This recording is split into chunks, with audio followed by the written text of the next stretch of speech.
We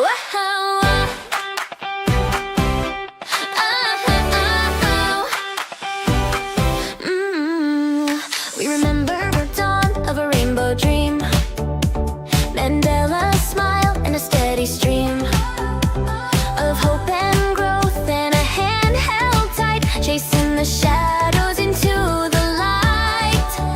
But the cupboard got bare and the locks got broke. The new South Africa became a joke, while the looters danced and the coffers drained, and a sleepy voice was all that remained. Oh, let's make new friends, let's turn the page, step out of the dark and off of the stage. We don't want the gloom or the backroom deal. We want a future that's bright and real.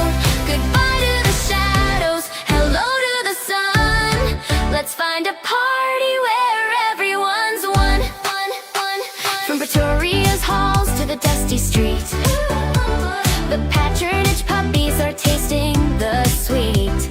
While the silver is gone and the lights go low, they're putting on such a vintage show, with old school slogans and red star lines, while the rest of us look for better signs. They're biting the hand that helped us grow. It's time for the rogues gallery to go. We saw the ships on the deep blue sea, but that's not the company for you and me. We don't want the mullahs or the iron fist. Give us a friendship we've truly missed. Black, brown, and white, we're standing tall, asking for liberty for one and all. Keep your comrades, we want the bold. We want a story that's paved in gold.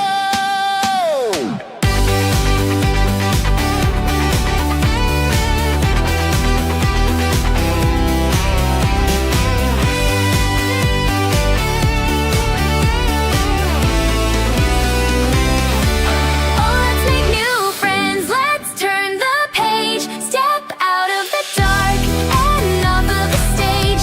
We don't want the gloom or the backroom deal. We want a future that's bright and real. Goodbye to the shadows, hello to the sun. Let's find a party where everyone's one. Peace and love and a proper date. Make new friends. Capitalism looks really great. Make new Democracy is the way to be. A brand new friend for you and me.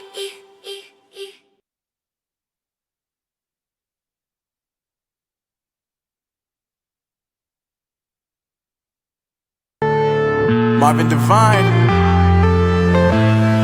I'm saying bye to all the lies and all the times you cried, saying that I wasn't right, yet I was right by your side. You manipulator, playing games, your friends commentators, and I don't know what you say about our private conversations, but it's got them hating. Thanks to all the rumors you be claiming, it's cool I'm done with you, so they can throw you a celebration. You gon' hate it when you see me with somebody living better. I'm trying to tell you that me just doing me gon' have you jealous. Hello folks, welcome back to the program. It is March 10th, 2026, a Tuesday. Welcome back. You see, I did manage to, last night, correct the time on my Chinese clock behind me there on the wall. It's no longer on winter time, it's now on springtime, daylight savings time. Welcome back. Excuse me. How is everyone doing?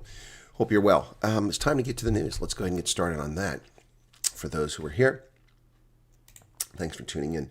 By the way, thanks to everybody who's gone over and subscribed to the Facebook account. We hit 10,000 followers this morning.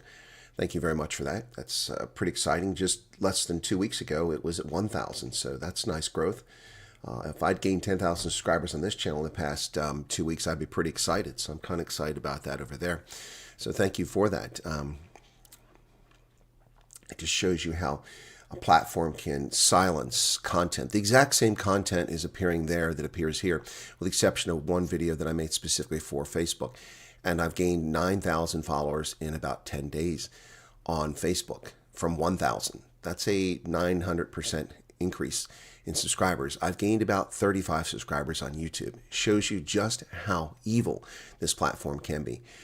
Georgia, I'm not feeling very well at all. I'm not feeling very well. I shouldn't be doing this. I should have taken a week off to recover, but I've been working every day between helping with veterans and doing this and preparing for elections, which are coming up, as well as my preparation for my consulting. I'm not getting the rest I should get. Thank you for your membership for 9 months, El Marie. Thank you. But yeah, people count on the news. See, things are so desperate that I'm not even drinking Frappuccino or an iced tea. I'm drinking water. Ugh. Things are so desperate that no, antibiotics are not going to help with the flu. That's the part of the problem with this world, is people that give antibiotics out to fight flu, to fight a virus. Antibiotics do not fight viruses. Viruses are not biotic as such. They are strands of RNA, ribonucleic acid, and that is what the deal is. You cannot fight a virus with antibiotics. All you do is mess up your biome, and you diminish the capacity of biotics to work better against other things.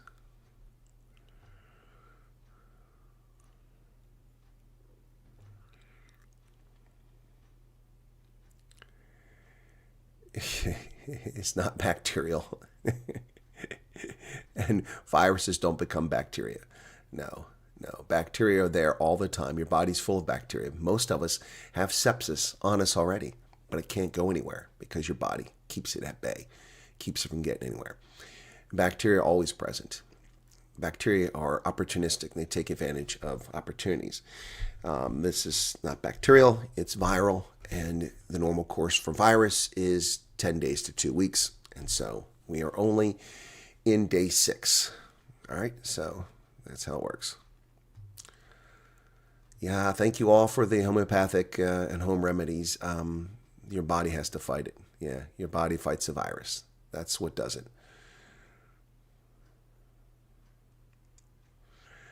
Red, I do not have an autobiography, and I don't even have a Wikipedia page.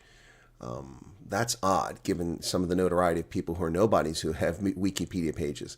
But I do not have a Wikipedia page, and I'm not going to create one for myself. That's kind of silly. No, I don't have an autobiography, and I've not published one. I've not written one. Chantel, thank you for the super chat. I think there was another one I missed there. Chantel Pinar, thank you for yours, for your 7 Rand. Then there's another one from, Chantel again. Oh, that's a different Chantel. Wait a second. Do you have multiple accounts? Westhouse gave 14, as long as you don't have sepsis. No, I don't have sepsis.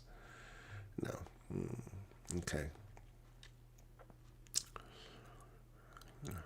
Well, I'd have to have a G-rated one and then an R-rated one for my autobiography. Yeah, I'm not so sure people want to read those things. Anyway, yeah, so I'll do my best to get through this news program. You can hear the congestion. This is a chest infection affecting the sinuses and lungs. My lungs feel much better today, but my sinuses are kind of messed up. So, and still have a little bit of muscle weakness. Anyway, sure, Red. I've thought about it. I've written other things. I've been published. So I've written. Yeah, I've thought about it. Just never thought it'd be all that interesting, people. Yeah, unfortunately, I can't take a break, Ingrid. Things don't.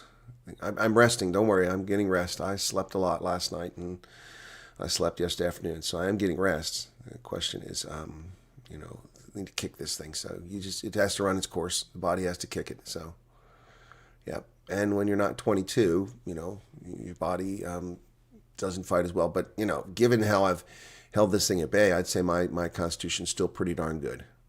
Still pretty darn good. I mean, you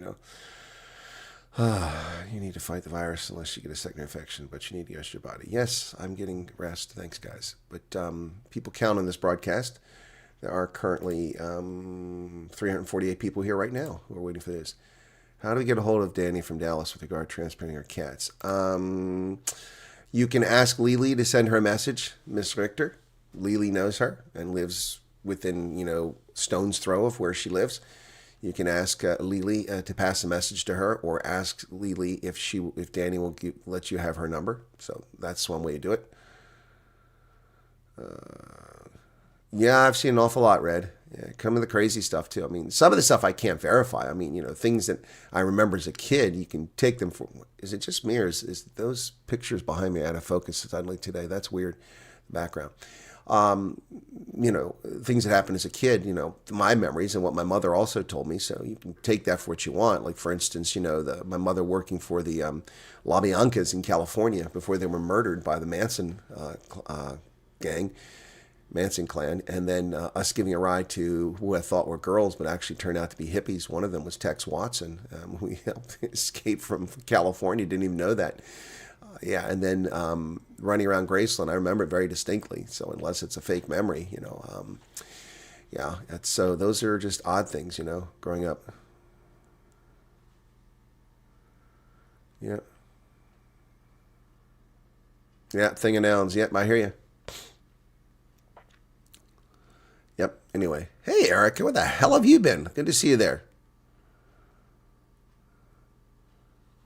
Well, Xavier, I only sleep 2 or 3 hours a night normally too because I work so much. But I haven't been sick in 6 years since the COVID scam. That's the last time I was ill. Yassine is right. What have I missed? I don't know, Yassine. What have you missed? What have you missed, Yassine? Well, I don't know. But we do have news to get to, so let's get to that. I'm going to try to get through this here. All right. Biz Talk. I should ask for an interview too. I don't know if they'll give it to me with Brent Bozell. Yeah.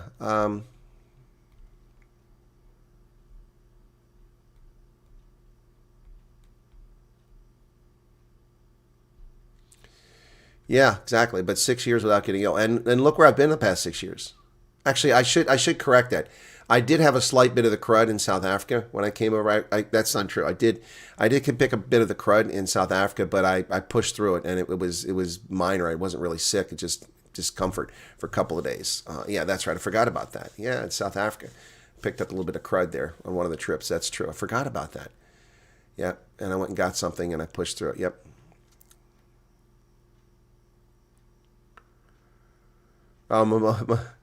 Really? I didn't know that. So where did he tell him to go to hell? Is that on his Twitter account? You would have fantastic. Yeah, I would love to do the interview, but I was planning on trying to do it if I came to South Africa rather than do it online. I'm going to hold my quiver, but I mean, yeah. I asked for an interview with Ruben Briggity, and I knew the deputy chief of mission. She and I served together twice in Africa, and I served with her in her first tour in Botswana, Heather Merrill. She's wonderful. And I reached out to her and to the public affairs guy. Turns out the public affairs guy was a total asshole. And, I worked for Briggity. He was my ambassador in the African Union. So I wanted, this was before the Lady R incident. I wanted to do an interview with the ambassador and talk to them about, about what the U.S. is doing in South Africa and talk about the positives about USAID and stuff like that. This was a couple years ago. And the public affairs officer basically told me to go pound sand. So I gave it. Yeah, so I'm kind of holding my powder on the Brent Bozell thing. Whoops. Am I disconnected?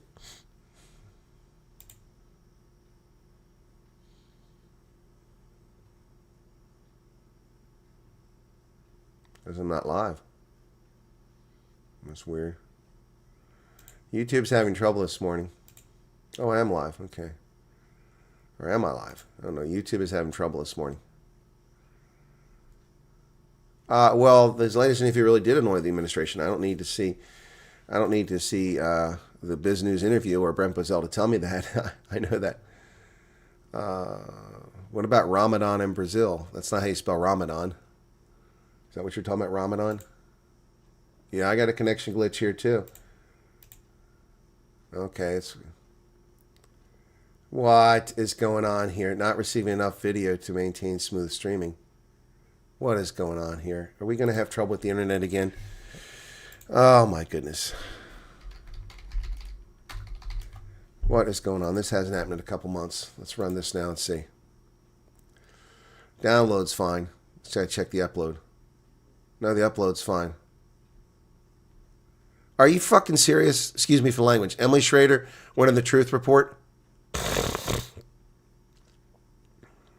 Are you serious? Are you serious? Emily Schrader went on the Truth Report. Are you serious?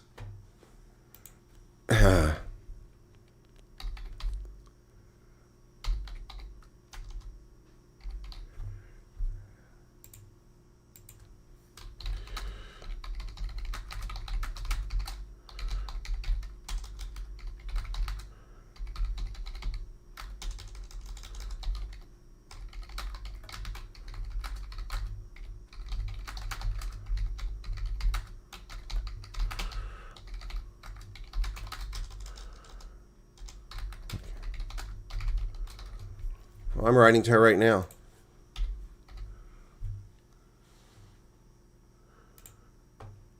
Wow. Wow. Emily Schrader. Yeah, who is Emily Schrader? She's from Israel. Yep. Yeah, that's just bullshit, though. I'm fucking pissed off. That's bullshit. Sorry for the language, but these clowns play these games. So I wrote to her and said, you agree to come on my program and ghost me, and then you appear on my network. What gives?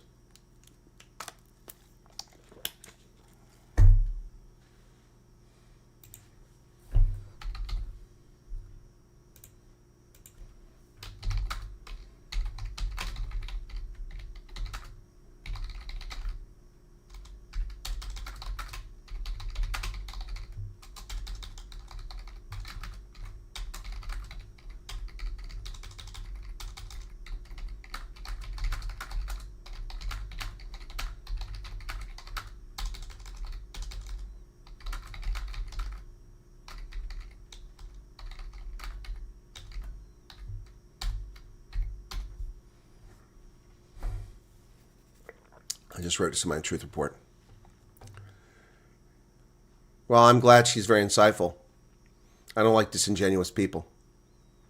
She agreed to come on my program instantaneously, and I responded back to her, and she never got back with me. See, these are people that only respond to people who they think are important. Yeah. Do not send that email. I didn't send an email.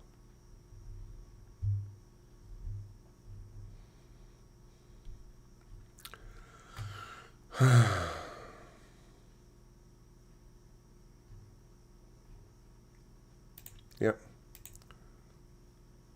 I just wrote to somebody in the Truth Report.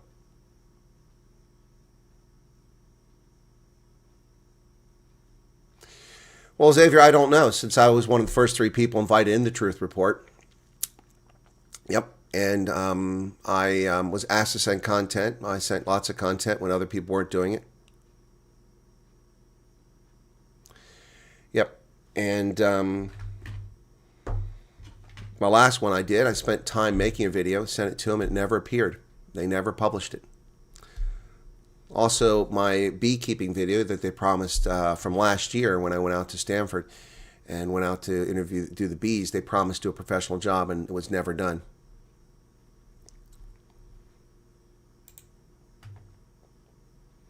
Yep. Anyway.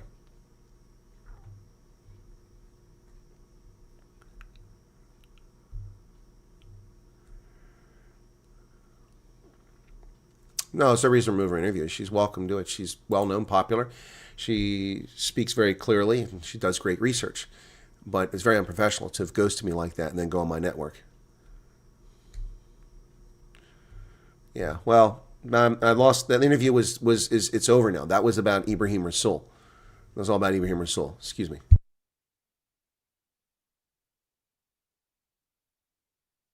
It was timely at the time, and it would have been helpful.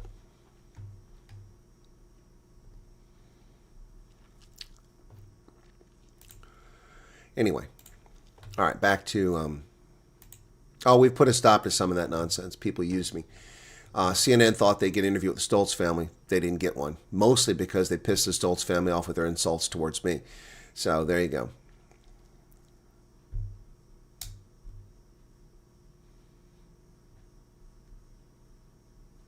There's more than 50 South Africans a day landing here. Yeah. Yep. Yeah, it was a waste of your time, Xavier. You can't convince these people. They live in a fantasy world. It's like the Greens. Yep. Yeah, they live in a fantasy world that just doesn't exist. So let's get on to the news. People have tuned in for the news, not for the belly aching and the moaning. The Independent Electoral Commission is slamming fake posters claiming foreigners are contesting local elections. What? Look, an Ethiopian and a Central African. The Electoral Commission of South Africa has raised alarm over the spread of fake election posters circulating in social media ahead of the country's upcoming local government elections. The Commission said the posters, which appear to represent different political parties, falsely suggest that foreign nationals are standing as candidates for local office. It's been shared online in recent days. Fake posters are spreading on social media claiming foreign nationals are standing as independent candidates in wards.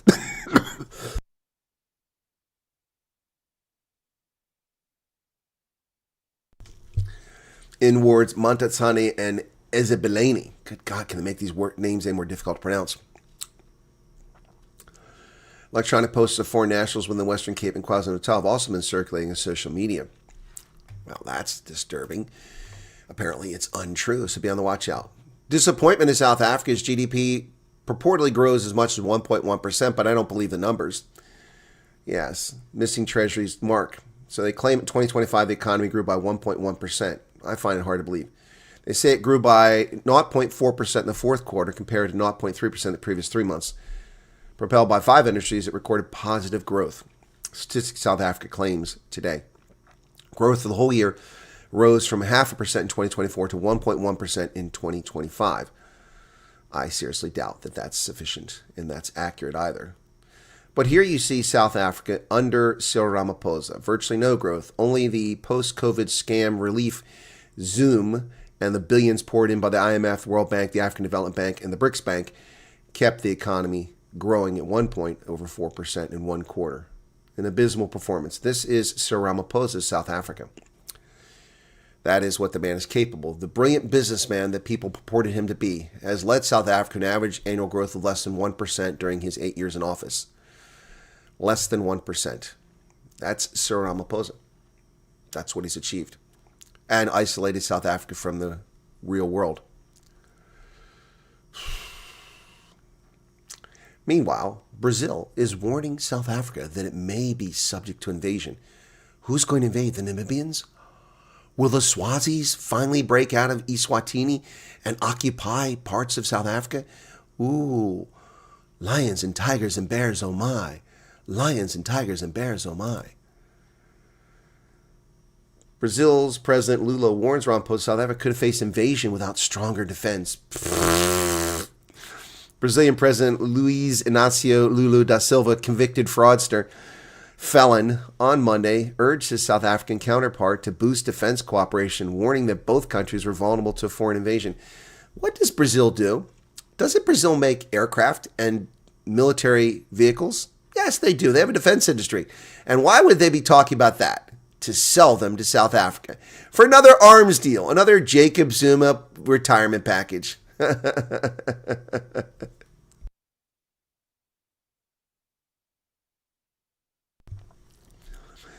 Both Lula and visiting Ramaphosa have been critical of the war against Iran waged by the United States. I don't know if Comrade Ramaphosa realized that if we don't prepare ourselves in terms of defense, one day someone will invade us. We need to combine our potential and see what we can produce together, build together, and need to keep buying, and don't need to keep buying from foreign arms suppliers. Ramaphosa noted that Brazil was much more advanced in South African defense and aviation. Didn't used to be. Under the National Party, South Africa was a world leader. Now they're just a laggard.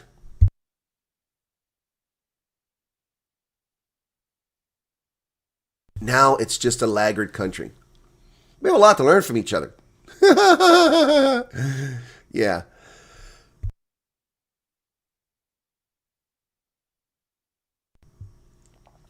In South America, we present ourselves as a region of peace. No one has a nuclear bomb. No one has an atomic bomb. So we think of defense as deterrence. Yeah. Venezuela threatening its neighbors. Please. The only reason countries in Latin America don't invade each other is because it's geographically too difficult. It's not easy to accomplish. Lula is a lunatic. Denel, Arms Corps, you can run the whole list of companies like that. Yep. Even Paramount's a mess. Moody's withdraws its credit ratings for Eckerlini and the Magnung Credit. Wow. Bloemfontein and Eckerlini lose their credit ratings. Withdrawing the ratings of 2 South African cities in a move likely to unsettle investors who rely on rating agencies to make informed decisions. They lack sufficient information to maintain the rating.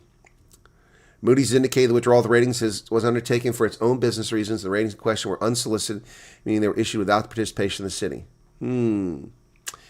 It's still not good. Going to make it hard to borrow money. As I said, South Africa's economy grew by 1.1%, and I doubt those numbers. South Africa's economy grew by a mere 1.1% in 2025, highlighting the country's continued challenge in achieving significant growth despite a slight improvement over 2024. Not to mention the fact that population growth exceeded that, and inflation far exceeded that. So take your pick. The country is going backwards. South Africa is going backwards economically. Africa has the highest aviation accident rate for commercial flights. Ooh, that's scary. But not South Africa. Wow. 71% of the accidents involve turboprop aircraft. That's a bit disturbing. 7 accidents. Africa recorded the highest commercial aviation accident rate in the world last year. The vast majority of global onboard fatalities, however, occurred in just 2 flights, one in India and the other in the U.S. Latest annual report of South African Civil Aviation Authority shows 0 commercial airline accident rate in South Africa for the past 40 years. That's pretty cool. That despite the fact that they've destroyed the aviation sector. It's pretty amazing. Well, June, voter registration weekend, as the IEC prepares for the elections. The Electoral Commission of South Africa's Chief Electoral Officer, Sai Mamabolo, has announced a voter registration weekend set for June 20th and 21st, aimed at maximizing registration opportunities closer to where voters reside. Why can't people go register to vote right now? Why do you have to have 2 special days and make people miss work and miss school and drive places? Why can't they just go when it's convenient? I can go register to vote at any day of the year that the government is open. Can you do that in South Africa? Why do you need to have registration drives from the government doing this? I'm confused. I can go register right now. I am registered to vote, but if I wasn't, I could go to the Motor Vehicle Administration and register to vote, or I could go to the Board of Elections and register to vote, or I could ask for a ballot. You know, it's not rocket science. Why do they make it so hard? Success for MTN after complete Starlink direct-to-cell test in South Africa. In Zambia. I'm sorry, I said South Africa. I meant Zambia. Yes, MTN Zambia unit and Starlink have entered a strategic partnership with MTN Zambia. MTN, South African mobile telecommunications provider, is in a deal with Starlink, but not in South Africa. No, ladies and gentlemen, racist ANC BEE Black Economic Enrichment Program is not allowing Starlink to apply in South Africa. Yes, it's working in Zambia with MTN, but not in South Africa. Not in South Africa. Ooh, my goodness. My goodness. MTN Zambia unit and Starlink have entered a strategic partnership. Indeed, they have. They're intensifying their satellite communications investment with the completion of a trial communication made from mobile device directly through Starlink satellite service in Zambia. According to a mobile provider, the milestone paves the way for commercial service in the coming weeks. The group said that Zambia unit and Starlink have entered a strategic partnership with MTN Zambia. Well, ain't that just cool? Isn't that just cool? Special that they're actually doing Starlink and MTN, a South African company, are working together, but not in South Africa. Well, I wouldn't want to do business with MTN. They're going to get in a lot of trouble over this Iran terrorism thing. Yep. Ronald Lamola reveals that the government spends 1.03 billion rand on the G20 presidency. Private sector sponsorships made up 290 million for the events, but the taxpayer paid most of this. South Africa spent over R1 billion across national departments, with 290 billion of that supported through private sector sponsorship. In a written parliamentary reply to Democratic Alliance Member of Parliament Ryan Smith, Lamola said DIRCO incurred costs of 391 million linked to the presidency of the forum. Well, what kind of math is that? You have 1 billion and 290 is paid for, and you have 391 million left. That number doesn't come out right. The events brought thousands of international delegates, officials, and media representatives. Early estimates indicate the summit and related meetings generated more than 1 billion in tourism revenue for Gauteng alone, driven largely by increased demand for hotels, transportation, and hospitality services. Yeah, if you say so. If you say so. Well, people aren't talking about this, but bad things are happening in Africa. Yep, folks. Troops are massing at the border between Ethiopia and Eritrea. The threat of civil war is returning. The last time, 600,000 people died. Ethiopian Prime Minister Abiy Ahmed has made no secret his desire to restore his country's access to the ocean, which it lost in 1993, well, to the Red Sea anyway, when Eritrea broke away after a 30-year war, taking 1,400 miles of coastline with it. Now troops are massing near the border region, raising concerns that Ethiopia's long-term ambitions will feed into a long-running conflict with Tigrayan rebels who dominate the Ethiopian side of the frontier. Backed by tanks and other heavy weapons, thousands of Ethiopian troops are taking position a few miles from the rebels. The government says the rebels are violating the terms of a 2022 truce that ended a war that killed 600,000 people. Eritrean infantry, supported by artillery and weary of Ethiopia's intentions, are reinforcing the Tigrayans, according to diplomats and regional observers. Wow. Independence gave Eritrea control of what had been Ethiopia's Red Sea coast, giving the new nation a critical vantage point over an important maritime corridor. It also left Ethiopia, Africa's second most populous nation, without a port. We've been geographically imprisoned for a long time. This is not right, Ahmed said last month. Sea access is the key. Over the past 3 years, Ahmed, a Nobel Peace Prize winner, how this guy got a Nobel Peace Prize when the guy committed atrocities and crimes against humanity, murdering Tigrayans, has cast himself as righting a perceived historical injustice and sharpening his argument that Ethiopia's claim to Eritrea's port of Assab, which is some 30 miles from the border. He cited Israel's 1967 seizure of the Golan Heights, suggesting nations can secure territory by force when necessary for survival. Well, it's not looking good there, folks. Ethiopia and Eritrea. Where is the ANC? Are they negotiating and mediating this conflict before it starts? Are they out there fighting to stop the war before it starts? No, they're busy in Brussels and in The Hague. The U.S. has designated the Sudanese Muslim Brotherhood as a foreign terrorist organization. Received training support from Iran's Revolutionary Guard Corps, according to the State Department. It takes effect on March 16th. They're already a specifically designated global terrorist, and now they're going to be designated a foreign terrorist organization. Well, the heaviest day of strikes yet on Iran, despite market betting that Trump will end the war soon.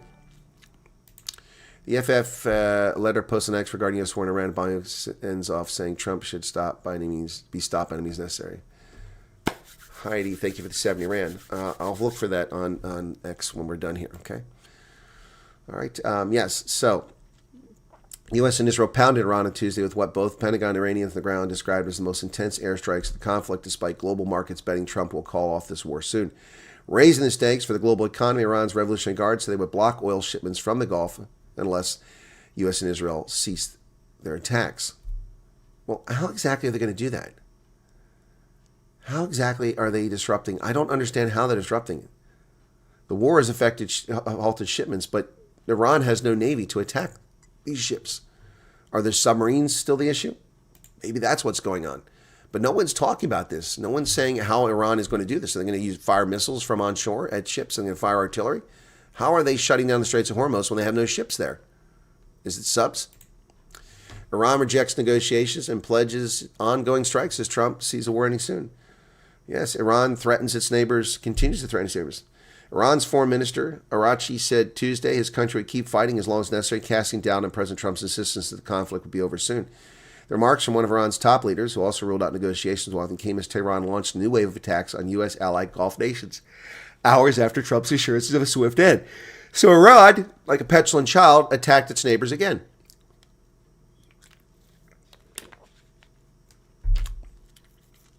Okay, drones, then there's your answer, guy. That's one way. But they haven't attacked a single commercial ship yet. Mustafa Khamenei cannot replace his father, as the Revolutionary Guard holds all the cards, according to an insider. A former co-founder of the Revolutionary Guards told Euronews that Khamenei had been preparing for succession for years, yet lacks his father's stature. He lacks the authority to replace his father as a supreme leader, and a circle of Islamic Revolutionary Guard Corps commanders now holds effective power in the country. Well, which ones are left? Key figures to support the leadership structure, including Ashar Hazani and General Shirazi, have been killed. Right now, the biggest issue in front of him is the question of war and reconciliation or peace. If he chooses peace, he has one problem. If he does not choose peace, he's heading somewhere else. The end is unclear. Yep. Since Khamenei's death, the Revolutionary Guard Corps has taken control of decision-making, according to this guy. At present, the Guard Corps has the upper hand and has threatened anyone that under wartime conditions you oppose him may have been sentenced to prison or execution. Well, then the key is to take out the leadership of that group. That's the answer.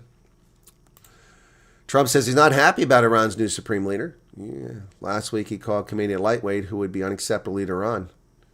Khamenei's son is a lightweight. I have to be involved in the appointment, like with Delcy Rodriguez in Venezuela. So Trump is not happy with that appointment. That's not a surprise. Well, fragments of a purported U.S. missile seen in photos taken by Iran near deadly school strike. Iranian state media posted mangled remnants it claims were from the 28 February attack in Minab. Analysis shows that they have markings of missile made by American manufacturers.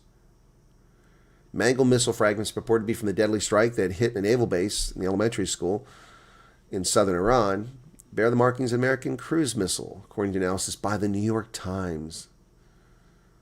Oh, look, they pull out the mostly Anglo-Saxons to run the story that runs down the country here.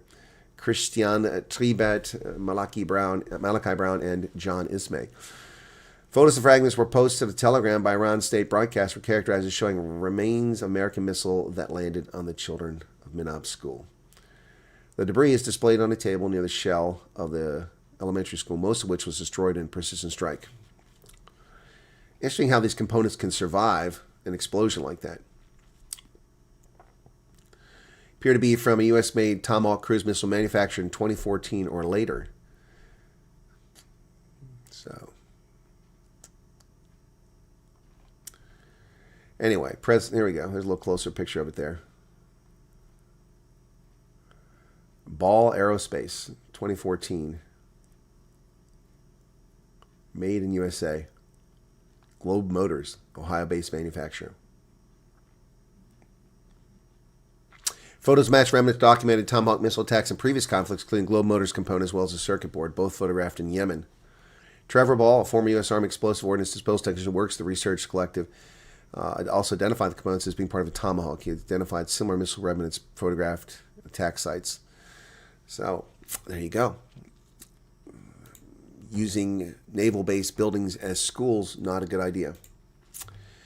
Pete Hegseth says that we will not relent until Iran is defeated. He says Iran is losing badly and that Tuesday's airstrikes would be the most intense yet of the campaign against the regime. Defense Secretary Pete Hegseth said Iran is badly losing. That was in his meeting this morning. Chairman of the Joint Chiefs of Staff, Raising Cane, said the Iranian military is adapting to U.S. tactics and strategy. NATO deployed a Patriot air defense system to Turkey, and UAE condemned what it called a terrorist drone attack on its consulate in the Kurdistan region of Iraq. Vice President J.D. Vance and Hegseth paid respects to the 7th U.S. service member killed in the war. Oil prices retreated. Energy ministers from Group 7 are holding talks today after a discussion. 5 Iranian women soccer players have been granted asylum in Australia, given humanitarian visas. Decision by the players not to sing Iran's national anthem drew criticism from Iranian state media and sparked concerns for their safety. I think wearing that headgear is dangerous for their health and welfare playing soccer, not to mention their bodies fully covered, sweating their butts off in Australia. Australia has provided humanitarian visas to 5 members of the Iranian women's soccer team who sought refuge after players were criticized for not singing the anthem.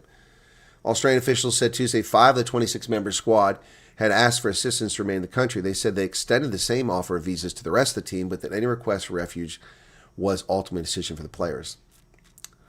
It's only 5. Once it's made clear these women want assistance, the Australian Federal Police moved them to a safe location. They are safe here, and they should feel at home here. Okay. Anthony Albanese has also said Australia will send an E-7A wedge-tail radar plane to the UAE to help it defend itself. About 115,000 Australians in the Middle East, roughly 24,000 of them are in the UAE.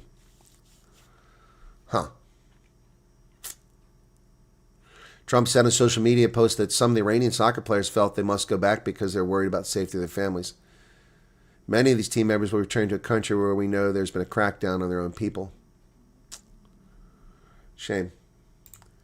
U.S. designates Afghanistan as a state sponsor of wrongful detention. Mike Waltz has asked whether it was right for Afghanistan to be given $1 billion humanitarian aid when the regime denies basic rights to women. Yeah, why are they giving any money? Secretary of State Marco Rubio designated Afghanistan as a state sponsor of wrongful detention, declared the country unsafe for Americans. The Taliban regime has ruled since the fall of Kabul, when Joe Biden ran away like a little biatch. They're holding Dennis Coyle, U.S. academic, and Mahmoud Shah Hababi, an Afghan-American businessman. Pakistan is sending its Navy escort into the ships in the Middle East. Pakistan has been striving to remain neutral in the conflict. However, its government military have been forced to act to protect their economy. Schools closed until the end of March, 4-day work week for the next 2 months, warships escorting commercial vessels. Pakistan, a nation of 250 million people and Iran's neighbor, has been striving to remain neutral in the Middle East. But with its economy heavily reliant on oil imports, under threat from choking off tanker traffic, the government military have been forced to act. The Pakistani Navy said Monday that its warships would escort the country's commercial vessels in the Middle East to ensure the uninterrupted flow of national energy supplies. It said 2 vessels from Pakistan's national shipping company were already under Navy escort. Well, this can only lead to chaos. Pakistan is going to intervene here.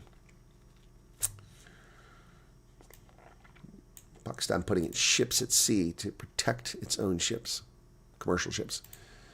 Canada and India have struck a $1.9 billion uranium supply agreement, so Canada will provide India with uranium. Canada signed a string of agreements with India aimed at deepening ties in areas like critical minerals and energy that seeks more alliances amid tensions with the U.S. A new comprehensive economic partnership agreement between the two countries will be concluded this year, which aims to double two-way trade to 70 billion Canadian dollars by 2030. That is a very ambitious trade goal. I don't know if they can pull that off. Good luck to them, though. Oops. Europe is on alert after blast near a Belgian synagogue and an attack outside the U.S. Embassy in Oslo. Belgian Interior Minister Bernard Quinten said Monday that an explosion near the synagogue in the eastern city of Liège overnight was a despicable anti-Semitic act, and that federal prosecutors were investigating as several countries in Europe tightened security due to the war in the Middle East. Unfortunate. Meanwhile, in Norwegian capital Oslo, they're analyzing surveillance videos in the hunt for the perpetrator of an explosion early Sunday outside the U.S. Embassy. Police released an image captured on a surveillance video showing a person wearing dark clothes and a backpack with their face covered. Oslo police received reports of a loud bang outside the U.S. Embassy at 1 a.m. on Sunday. No injuries. Well, that's because Norway has allowed hundreds of thousands of rabid, radical Muslims to invade their country, and that's probably what this is about. We don't know, but odds are pretty good given what's going on around the world. The European Union has finally got off its butt and decided to deploy small modular nuclear reactors by the 2030s. I wonder if Germany will play.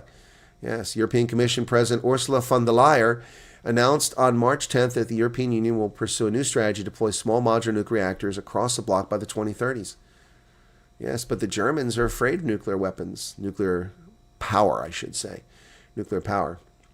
While in 1990, 1/3 of Europe's electricity came from nuclear, today it's close to 15%. That's because Germany withdrew, you idiots. Ursula von der Leyen's homeland withdrew from it. In France, we exported 90 terawatt hours of decarbonized electricity, said Macron. Yes, because you rely on nuclear power for everything, and it works. U.S. is easing restrictions on Russian energy as oil prices soar. The volatility in energy markets comes just at the perfect time for Vladimir Putin. When he needs cash, he's going to get it now. Trump administration started loosening some restrictions on Russian oil exports that were designated to pressure Kremlin over the war in Ukraine. 30-day waiver for India to buy Russian oil already at sea without retaliation from Washington. Vodka Model, thank you for joining us as a member. Thank you for that. Yeah. Well, on a lighthearted moment, folks, let's take our attention from all the gloom and doom around the world and talk about something a little more positive. A Finnish pair wins a barrel of ale in the annual wife-carrying contest in England. Huh? The wife-carrying contest? To have and to hold took on a new meaning for about 24 couples who put their relationship to the test on a grassy hill in southern England. Wives and girlfriends clung on for dear life as their partners carried them up and down a hillside for the UK wife-carrying race, one of the country's quirkiest annual sports events. On Sunday, Timu Tuvonen and Jata Leonin from Finland were crowned the winners at 1 minute and 45 seconds. What do they get? A barrel of local ale. The awkward foot race in Dorking in Surrey is said to be inspired by a 19th century Finnish legend about a gang that pillages villages and steals the women. Couples can choose their carrying technique, although most contestants favor the traditional Estonian hold, where the wife hangs upside down on the carrier's back with the legs crossed in front of his face. The Estonian hold. While still a niche in Scandinavian sport, has a following in the UK, the US, Australia, Poland, and other countries. The race in England first started in 2008. Oh my goodness. Well, the Finns win that one. Congratulations.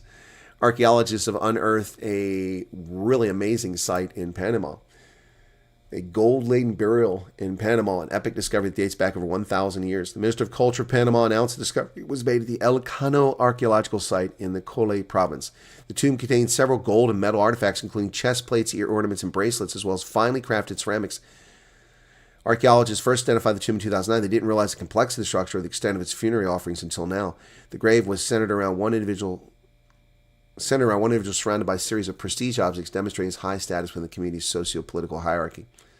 So look at all that pottery that's in the site. It's become one of the most important pre-Hispanic cemeteries in the region. And look at that gold plate.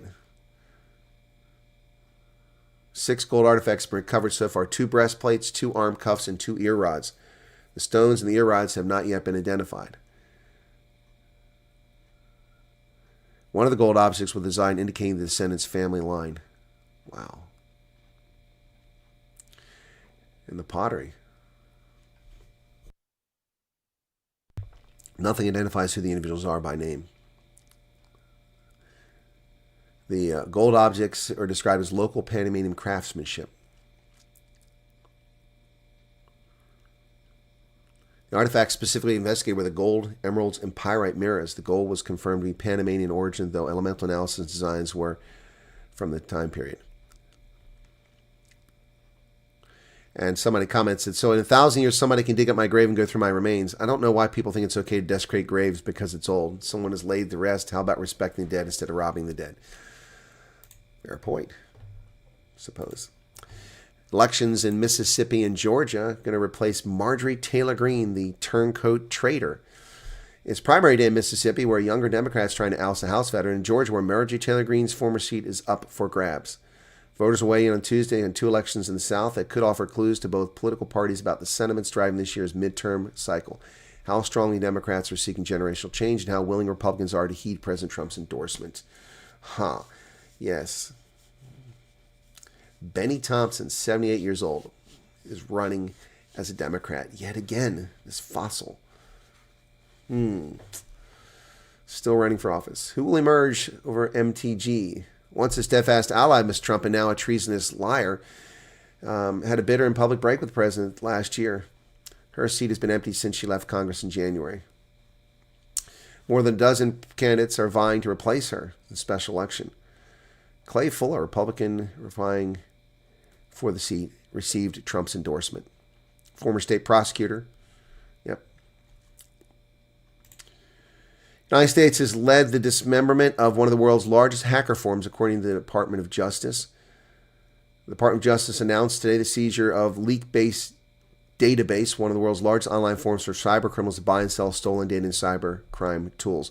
According to an affidavit unsealed on March 3rd, the Leak-based forum had 142,000 members and more than 215,000 messages between members, available on the open web and in English. The forum had an enormous and continuously updated archive of hacked databases, including many from high-profile attacks, including hundreds of millions of account credentials. Leak-based allowed forum users to sell the information from stolen databases. Wow. U.S. law enforcement agents and officers in 14 countries, including the U.S., took synchronized actions against Linkbase, an effort hosted by Europol in The Hague. They conduct interviews in the U.S., Australia, Belgium, Poland, Portugal, Romania, Spain, and the United Kingdom. Takedown of the cyber forum disrupts a major international platform that cyber criminals use to obtain and profit from the theft of sensitive personal banking account credentials.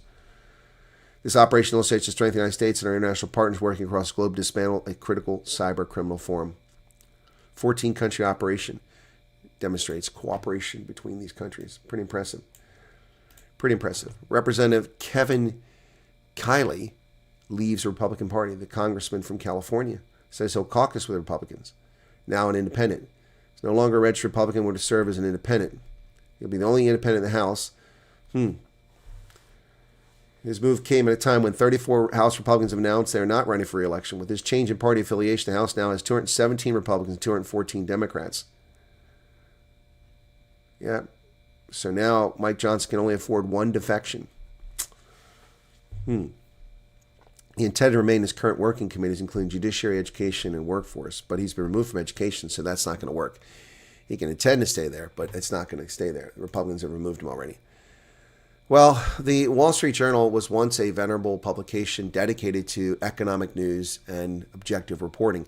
Slightly right of center, it was largely objective. It has shifted so far to the left, it's pathetic. They spend all their time writing stories looking for empathy for all the things that hate America. Now, there's no doubt that this is an interesting story, but it's not a story for the Wall Street Journal. It's a story for People magazine, or a story for Soldier of Fortune, or a story for, the Sentinel, but certainly not for the Wall Street Journal. But this is what the Wall Street Journal dedicates its time to: empathy for the Iranian crew who lost their ship in conflict.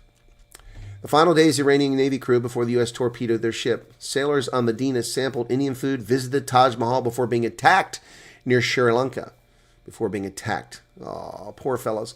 The initial notice an American submarine had sunk an enemy ship for the first time since World War II came in the form of a brief 5 a.m. email from U.S. Indo-Pacific Command to Sri Lanka's Maritime Rescue Agency. The ship was in distress 20 nautical miles off the coast of the city of Gal.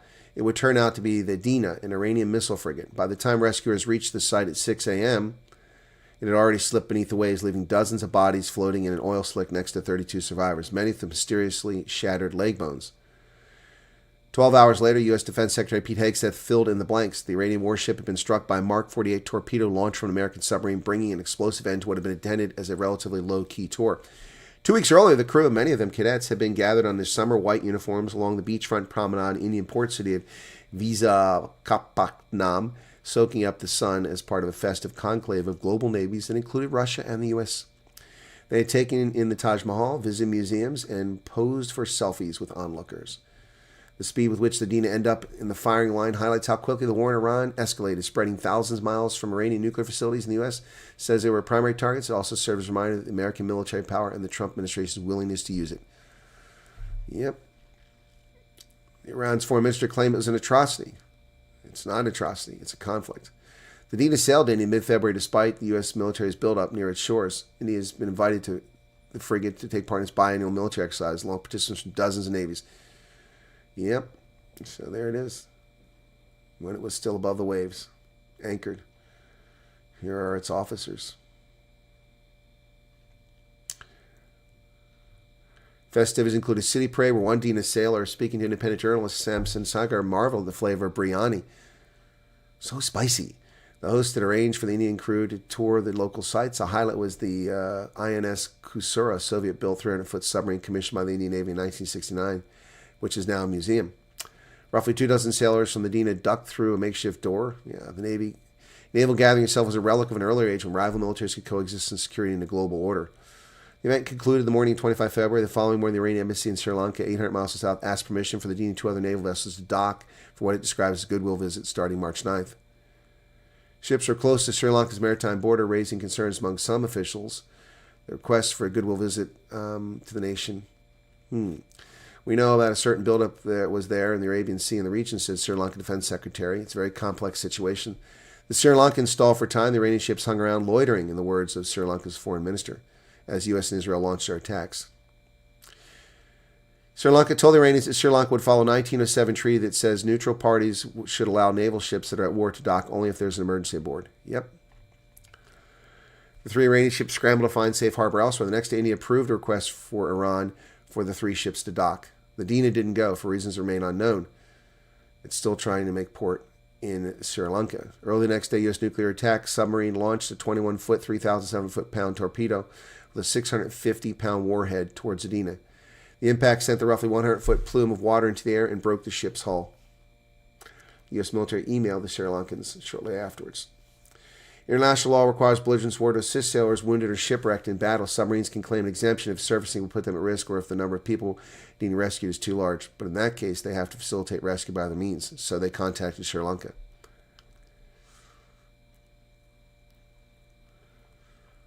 So here we have lots of footage of the survivors and the dead.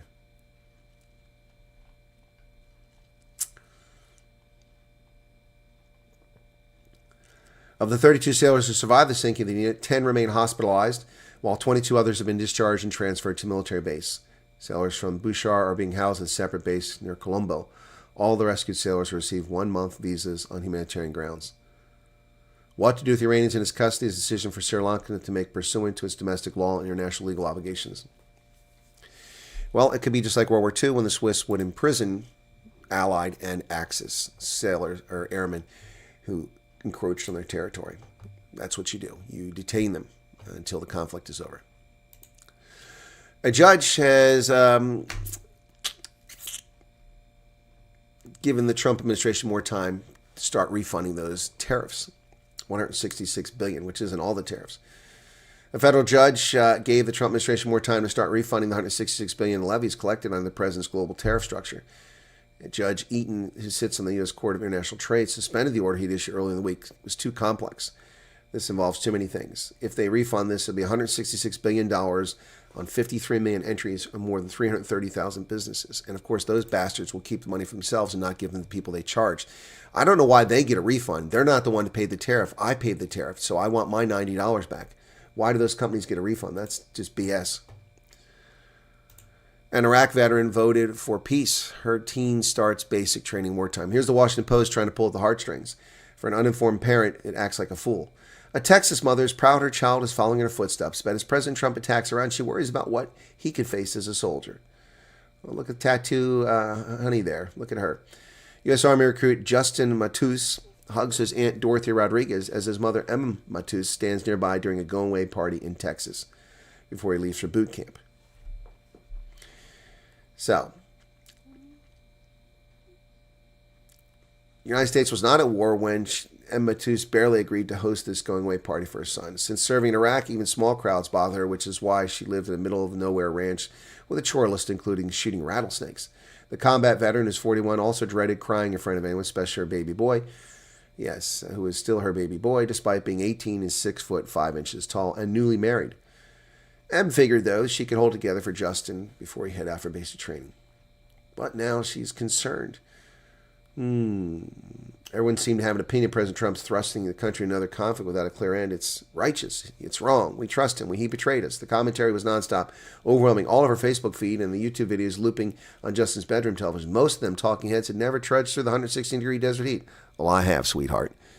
M guessed, not like she had, not like her husband had, and most of them don't have to worry about their kid getting shipped off to battle. 15 years after turning for so-called forever war, M is still recovering. Yet, unlike the cable pundits and TikTok streamers, words didn't come so easy for her. Well, I'm sorry that she's uninformed about geopolitics. Her son will not be in Iran. This is silly. When I was headed off to basic training, just days before I went to basic training in 1983, my mother woke me up on the couch. I had gone up to stay in Junction City and slept on the couch before I went to Columbus to report to the reception station. She woke me up, we're at war, we're at war. And she was worried about me going to war. The United States had just invaded Grenada. And I turned on the TV and I watched and I said, this will be over in a week. Yeah, same thing in Iran. She has nothing to worry about. He will leave now, go to basic training. It'll be 2 months of basic training. Assuming he passes, doesn't get injured, he'll be done in basic training. Then he has to go to advanced individual training. And regardless of which specialty he's going for, it's at least 2 to 3 months he'll be gone. So it'll be even 6 months before this kid is even eligible to go anywhere. And there are no troops on the ground. So this is just silly. This is silly heartstrings bullshit that the Washington Post and these outlets pull trying to get attention and make sympathy for things that are unnecessary. It's ridiculous. The Wall Street Journal and the Washington Post are just shameful publications. 44 degrees in the Western Cape. Well, that's kind of warm. Heat wave. That is kind of high. Yes, the Washington Post is the enemy within the walls. Not if I have aircon, but on my way back to the mall. Well, yeah, well, I like aircon.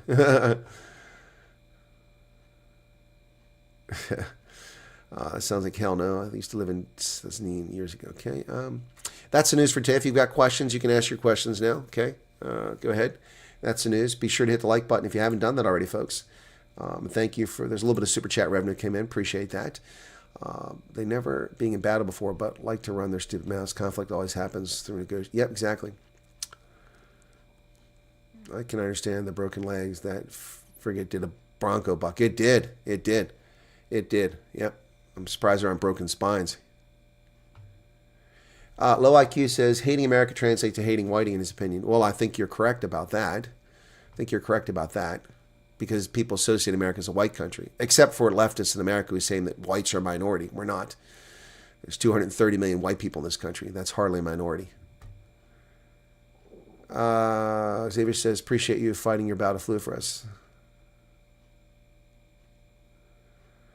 Talking about archaeology, has anyone seen that Praetorian Museum does not exist anymore? No, I didn't know that. Current generation, 1,000 years from now, that will be, yeah, I mean, what the hell moment, yeah. Light Rain says, won't be using my bones.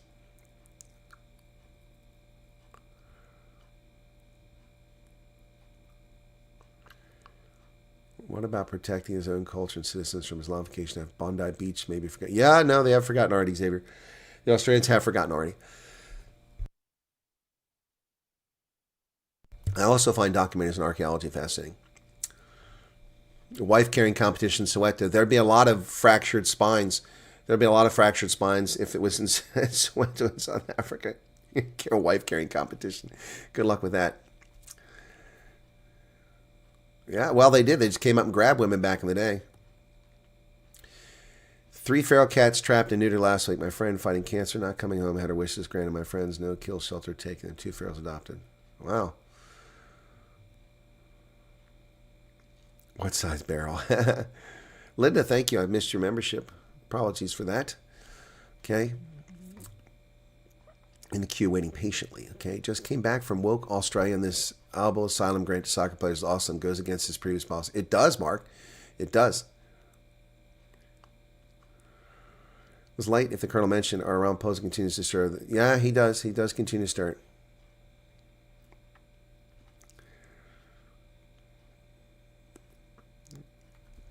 That is the thing. What is the thing? What happens when some Houthis or such attack a Pakistani oil tanker because they can't identify it? That's going to be a problem. That's going to be a problem. Yep. Yep, that will be a problem. I didn't see anything about U.S. Embassy in Canada. What happened in Canada? Oh, okay. Old news. Thank you, Heidi. Yeah, that was from 3 days ago. Okay, thank you. Thought it was in response to something today.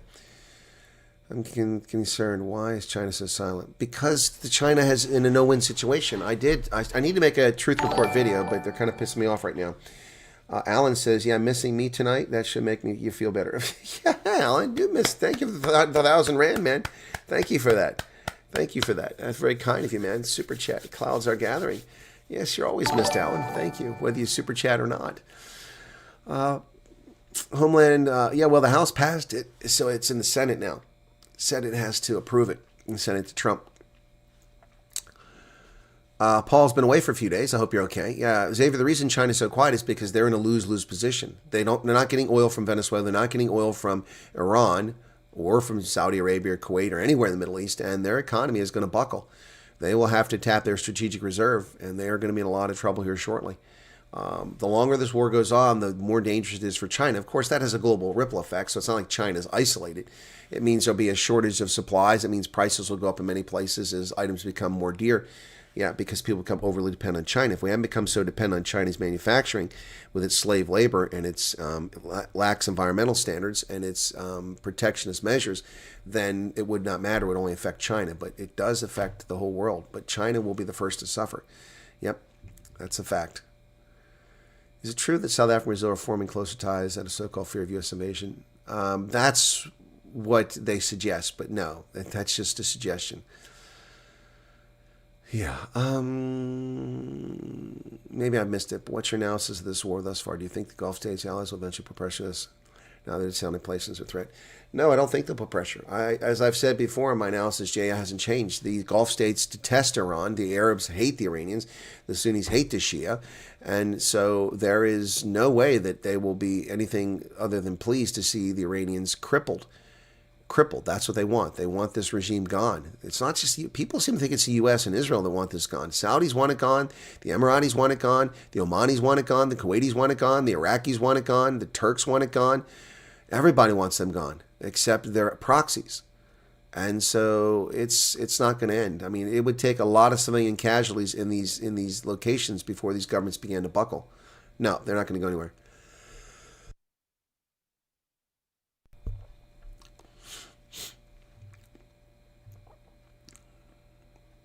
Ships are still going through this, turning off the locators. Well, that makes sense. Summer's running out, says Xavier. You're headed to the fall. Success or failure? Well, Grok, it depends on your perspective. If the goal is mobilizing or crippling the Iranian Navy, success. If the goal is crippling the Iranian Air Force, success. If the goal is crippling or obliterating the Iranian leadership, success. But every success breeds another success or failure. So, others have stepped up to the plate. And what's the end state? If the end state is regime change, then we're not there. So it's not success on that. If the end state is a destruction of Iran's offensive capability, we're not there. They're still firing missiles.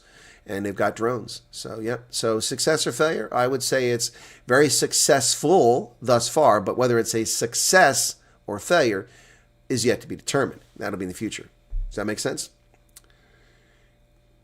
Even if it's the U.S. Tomahawk, it's just unfortunate given all the missiles and bombs dropped, the civilian casualties are very low. Exactly, low IQ. Exactly. It's clear that this was not targeting the school. The school is directly adjacent. I mean, this thing was fired from hundreds of miles away. That's, no one had this kind of concern about civilians in the Second World War when we committed crimes against humanity by bombing Dresden, firebombing it, and attacking German cities to create civilian casualties, just like the Nazis did to London. What were children doing in school on a Saturday? It's a good question since,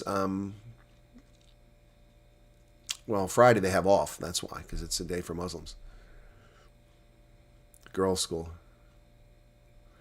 No, Marissa, Islam has nothing to do with girls not being able to learn. That's a cultural BS. Girls can learn in Islam. Malaysia is lots of Muslims. Indonesia is an Islamic country, and they've got educated women. No, that's just some Arab culture bullshit. Yep.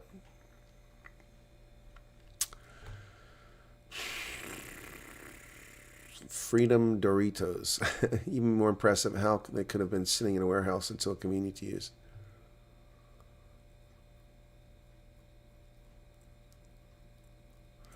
No, I have no doubt that a U.S. Tomahawk probably hit that building.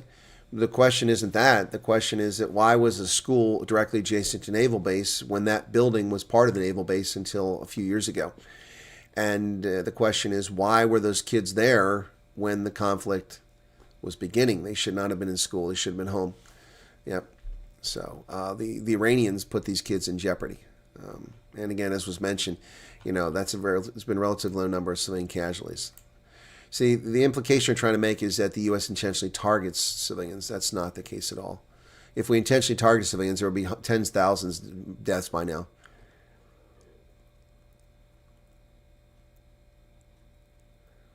The Guardian, how the U.S. far right brought in the myth of white South Africa's persecution. Really? Okay, I'll have to go to see the Guardian for that. I didn't see that, so let's just go trash that story.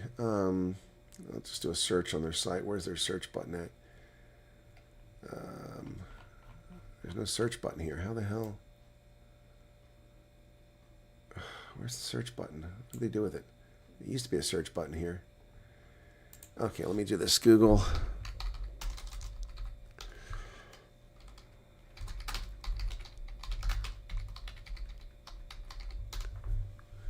There it is, 2 hours ago.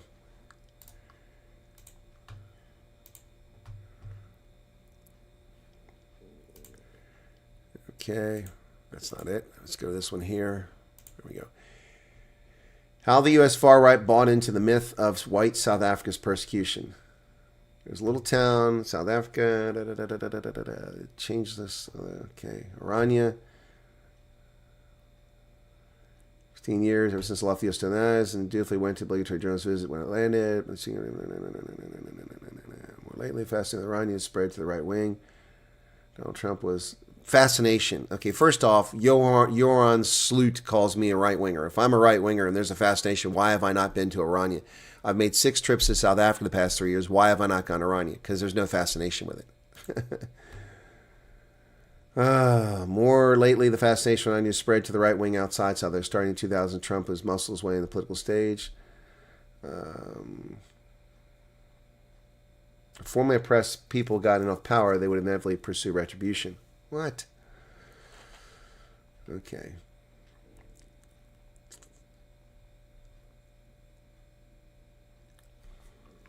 Ever since Europeans began to settle in the southern tip of Africa, they sought to segregate native populations. That's a lie. That's a lie. They integrated with them. That's how you got coloreds, morons. Oh my goodness.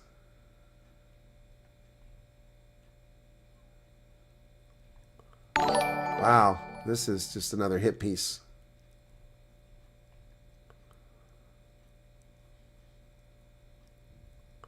South Africa faced waves of white flight in the early 1960s during the late 1970s throughout the 80s. Actually, that's untrue. South Africa received a massive influx of people from Angola, Mozambique, and Rhodesia. And there wasn't massive white flight. There was some white flight. Who is this clown? The invention of whiteness. Long history of a dangerous idea. So is blackness an invention? So is blackness an invention? What a bunch of pathetic losers write this shit. Wow, anything that's anti-white. He's racist at The Guardian. Yeah. I'll read that article later on. That's a little too much. Who's reapplying, Anonymous Angel? Who's reapplying? Why are people reapplying?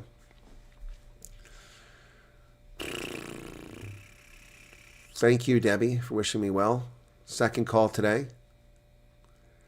Cafe Clutch. I can't do a Cafe Clutch today, Spartan. I'm exhausted. It's also not Sunday. No, actually, the coughing it's all in the upper chest. It's not down here, so it isn't really hurting there.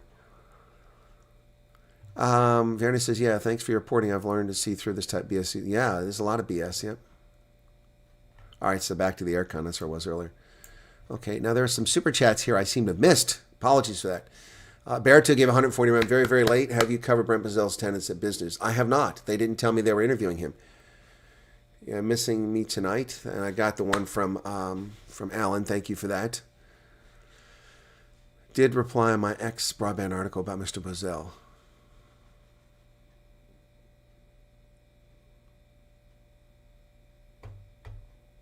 On the my broadband article. My broadband did an article. I didn't know that. Okay, my broadband. Okay, you guys are telling me about things you're assuming I know about that. I don't know about an article there, so let me go there. They have a search button. Let's set Bozell.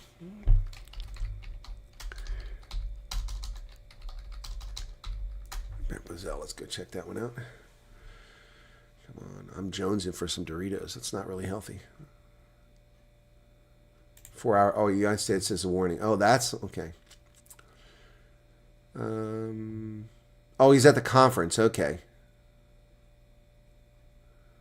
Okay, I'll read it and I'll make a video on it. I'll make a video on it. Thank you for that. My broadband covered. Okay, I thought this was something on Biz News. The Biz News conference. That's different. Thank you. Did you hear about the post on YouTube remove with social media posts regarding threats? MK Interiors, you're talking about Professor G's video about that. Well, Professor G pushed the boundaries. I don't think he's naive and inexperienced with YouTube censors. I don't think he understands. I was 6 years ago what they will go after. There's a reason why, for instance, Ronaldo and Willem Petzer and Professor G have all had videos taken down recently.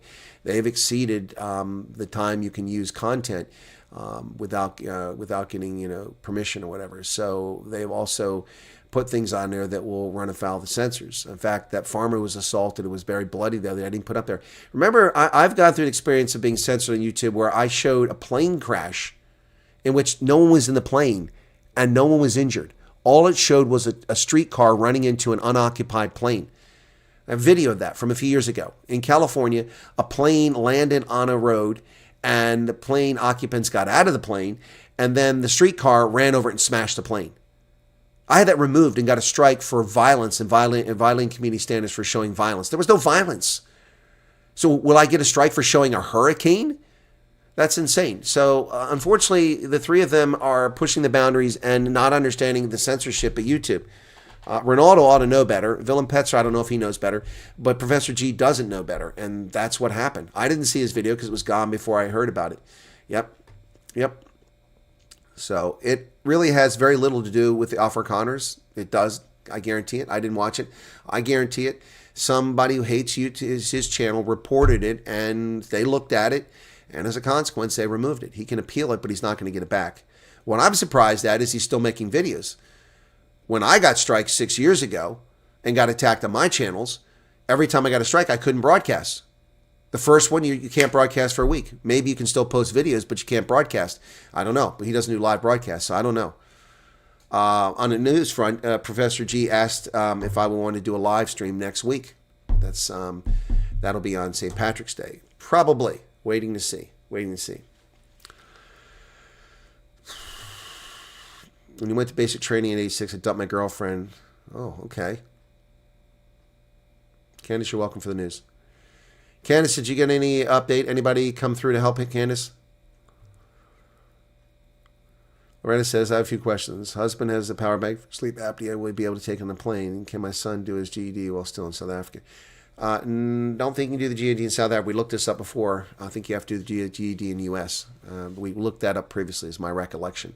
It's just a test. So, I mean, it's not like you're doing a program. Come to America and take the test. You can take the test anytime. So I wouldn't worry about that, Loretta. As far as his power bank, I don't know what the power bank looks like. I imagine you can if you need it. You can take power banks on planes. So, I mean, unless it weighs like 30 pounds. Courtney McBride. My goodness. On his mail route. Wow. Deliver that mail, man. Good to see you there, Courtney. Light rain. What's going on? I wonder if anyone is going to reign in the New York mayor. I don't think so, unfortunately. China can go and ask the dear friends Ramaphosa. Exactly. Timu prices are going to go up. Yep. Foot and mouth disease is still quiet. Still a mess. When people sign up for a service in the USA, how long do they have to serve and can they buy themselves out? You mean the military?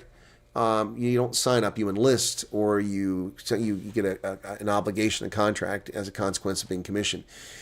So I don't know the current state of enlistments. There was a time you can enlist for 2 years, 3 years, 4 years. And then you can re-enlist for up to 6 years. So I don't know the current state. I imagine right now you can probably re-enlist for 3 or 4. Or you can enlist for 3 or 4 years. I don't know if they do 2-year enlistments anymore. And no, you can't. God bless it. These people are driving me nuts over here. Every 5 seconds, this phone lights up.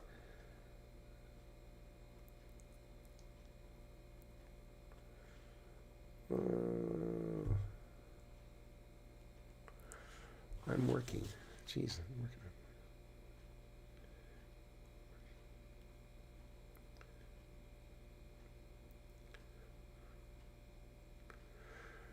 Driving me nuts here, man. Freaking people interrupt my day. Can we please have the flyer posted? No, we can't have the flyer posted. I'm busy broadcasting. You sent me the damn flyer last week or sent it to me in the evening or sent it when I'm not broadcasting. I'm happy to do it. But these people pestering me with this stuff. This is what you get for helping. Can we please have the flyer posted for an event in 3 days? Where was it last Friday? And then they sent 2 different flyers. And they said, so I don't even know which one's the right one. Turn this phone over so I don't have to look. God bless it. Now I got this crap on my... Yeah, damn it. Swear to God. These idiots drive me nuts. This stupid stuff.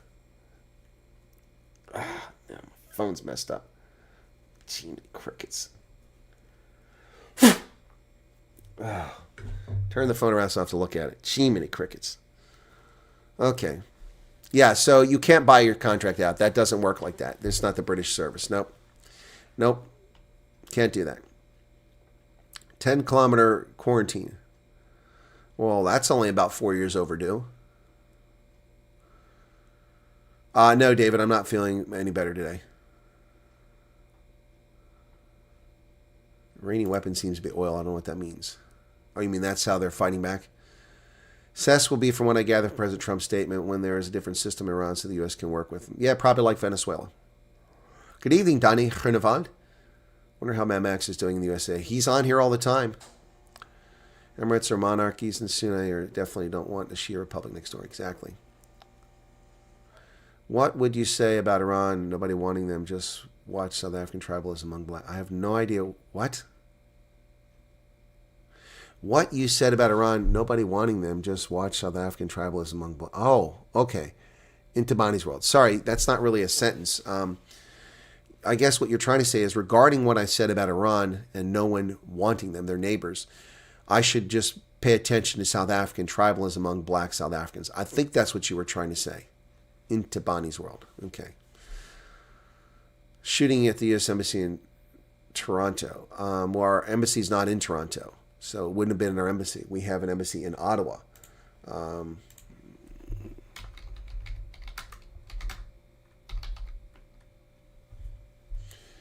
Our embassy's in Ottawa. We probably have a consulate in Toronto. Yes, we have a consulate in Toronto, but we don't have an embassy in Toronto. So, shots fired at U.S. consulate. Okay, there we go. So you guys got to quit saying things that aren't correct. See, you tell me embassy, I'm looking for embassy. It's a consulate. No injuries reported. Okay, here you go. No injuries reported after authorities found evidence of a discharged firearm near the consulate. Police in Canada are investigating after shots were fired at the U.S. consulate in Toronto. Officers said evidence was found of a discharged firearm and that no injuries were reported. Toronto police said in a social media post they responded to reported shots at 5:29 in the morning. Shooting is absolutely unacceptable. Canada will never tolerate intimidation, violence of any kind towards our American friends, said Public Safety Minister. Ottawa Premier Doug Ford, the clown, also described it as absolutely unacceptable act of violence and intimidation aimed at our American friends and neighbors. America's diplomatic missions are coming under attack all over. What do you mean by the Lex Libertas Cross Project? You talking about this supposed 3,000 crosses they intend to erect in Washington, D.C.? Is that what you're talking about? Team Venter, thank you for 35 Rand Super Chat. The problem is often that drones are cheap compared to the missiles that have to shoot them down. I'm sure the Navy has contingency planned. Well, you don't need drones to shoot. You don't need missiles to shoot down drones. Drones get shut down very effectively. You stop their command and control. Electronic warfare is the answer right there. Yeah. Hi, how have you been doing, says Helene? I've been thinking about your hip. Really hope you feel better. Hip is actually not bothering me at all because I'm not walking around much. It's this virus that's bothering me. How many people from around you have taken refugee status? No idea, Mark. No idea. I know that somebody has, but I have no idea how many. No idea how many. Good question, though. Any update on the fuel increase? Nope. Iran fighting counterinsurgency war, hitting public fear in Dubai. I'm not sure what Mark's talking about there. Refugee program limit set at 7,500. Numbers set at 4,000 odd a month. Building refugee village does this point to something big coming to South Africa. Snippets. Apparently you're not watching my videos. I covered this. See, this is what's frustrating. I make videos that cover these topics and people don't even see them. I'm not blaming you for not seeing it. I'm just saying that it's frustrating. Yeah. So only 19,000 views on that video. So this is the video that explains all that. So there you go. There's the link. That's the video I posted, and it explains all of that. I did that a few weeks ago. When did I do that? I did that on February 27th. It's 2 weeks ago already. Okay. Just was WhatsApp inquiring about my work experience. Oh, okay. The Guardian and its readers are a raving bunch of lunatics. They are low IQ. People have been under review and those not getting flights. I stumbled on that Facebook with 15,000 members. So frustrating that people are reapplying. Well, then they're never going to go. They're stupid people. And if it hurts your feelings for me calling you a stupid person, you're a stupid person. I've told you not to reapply. The U.S. Embassy website tells you not to reapply. If you can't read English, then you don't deserve to come to America. Oh, I'm sorry. Am I being elitist? No. The message is in English. If you can't understand it, then use Google to translate it to Afrikaans or to Xhosa or to Pidi or to Zulu, whatever language you need to be in. All that's capable on the internet with Google. Copy the text, paste it, and translate it. It's a piece of cake. In fact, let's go there and do that right now. I'm going to do that right now just to show how easy it is. ZA.US. A.US Embassy. Let's go get the text. Okay. U.S. Submissions Program. Okay. Intake questionnaire.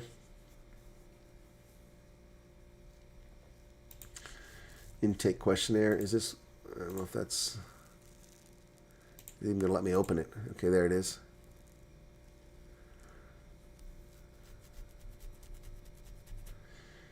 Okay. Copy.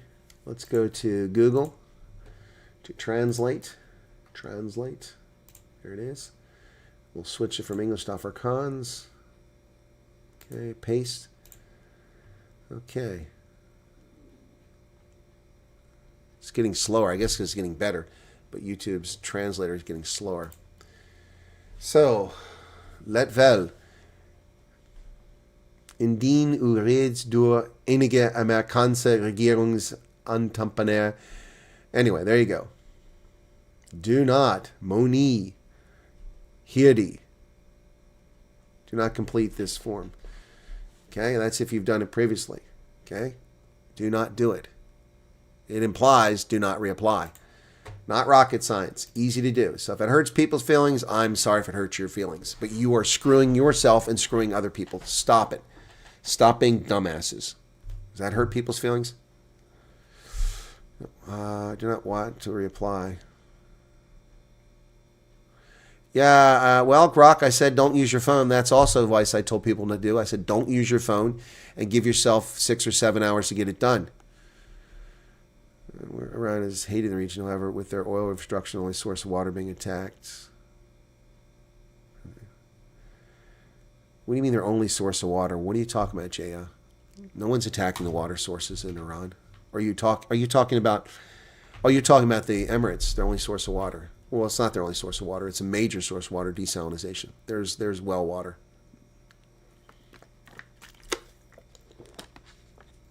Exactly. Apply once and be done with it. Yep. Be waiting for the Brent Bozell content from you. Yeah, well, I have to digest it, okay? Are you going to eat your green hat again? What?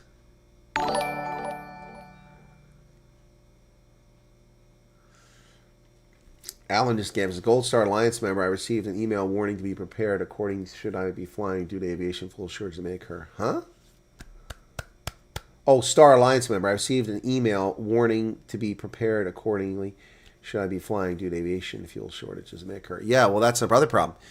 Avgas will become a problem for much of the world. Probably not in the U.S. We produce enough here, but it's going to become a problem for people. It's also going to see a spike in flight prices, too. They'll jack that up soon.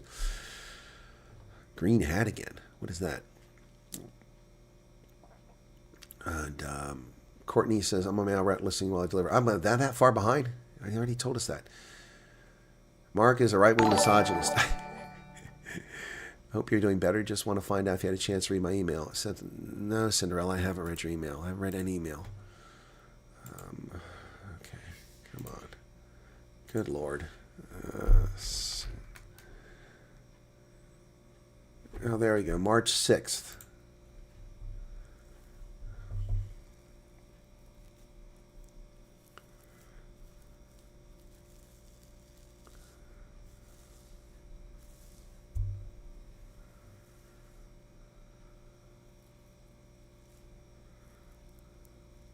I've got your message now, Cinderella. I will look at it. I don't know if there's anything I can do to help you, what you're asking for there. Just quickly breathing through it. Maybe I misread it. I got it. It wasn't 7 March. That was 7 March your time. So, gas prices have gone up. They've gone up while people were at the pumps the other day. I don't know that I'm going this weekend to the Bri, Helene. I'm not improving. My health isn't improving, so it's a bit late to book a flight. And the flight I could get for inexpensive was tomorrow, and I can't go tomorrow because I have to be here Thursday for the veterans meeting. Cutmans is spelling like he's drunk. Okay. Asking the viewers, how long are people normally on review after UCS interview? Who's asking the viewer? Are you asking the viewers? Ebola, there is no how long. There is no how long. Why do people keep trying to game this and guess how things are? Nobody has the same path and timeline. It never works the same. It depends on your case. Well, there is no new jingle, Steve. I've been ill. I haven't had time to write any songs. Westhouse says 2 to 8 weeks. Yeah, that's bullshit. 2 to 8 weeks? Yeah, maybe. 2 to 24 weeks. It just depends. Every case is different. You know, you may have something in your background that requires investigation. Or some bureaucrat somewhere didn't fill out a form and forward a piece of paper that was requested on time. They go on holiday, so that's 2 weeks. I mean, people forget that. I don't know what you think this is, guys. Do you think they just like, okay, they've interviewed us, now it's done. Now they just go back and look at our paperwork. No. You have investigations. You have health checks. You have a lot of things that come into play. Someone has to do it. And the people doing it are relying on other people to give them information. They don't go to every single place to get every piece of information. They request it from places. And if some bureaucrat somewhere sits on their ass or goes on a holiday for 2 weeks and isn't there, then they can't get the information for 2 weeks. That delays your case by 2 weeks. Oh my gosh, why is it so long? It's so long because people are involved. There isn't one person controlling everything. If one person controls everything and make the decision, it can be done like that. But it doesn't work like that. Stop gaming the system. How long does it take? It takes as long as it takes. It takes as long as it takes. If it's 3 days, it's 3 days. If it's 3 months, it's 3 months. My God, the impatience is unbelievable here. Yeah, you say he doesn't care about censorship, but he can blow his channel up just like Scott did. That's his choice.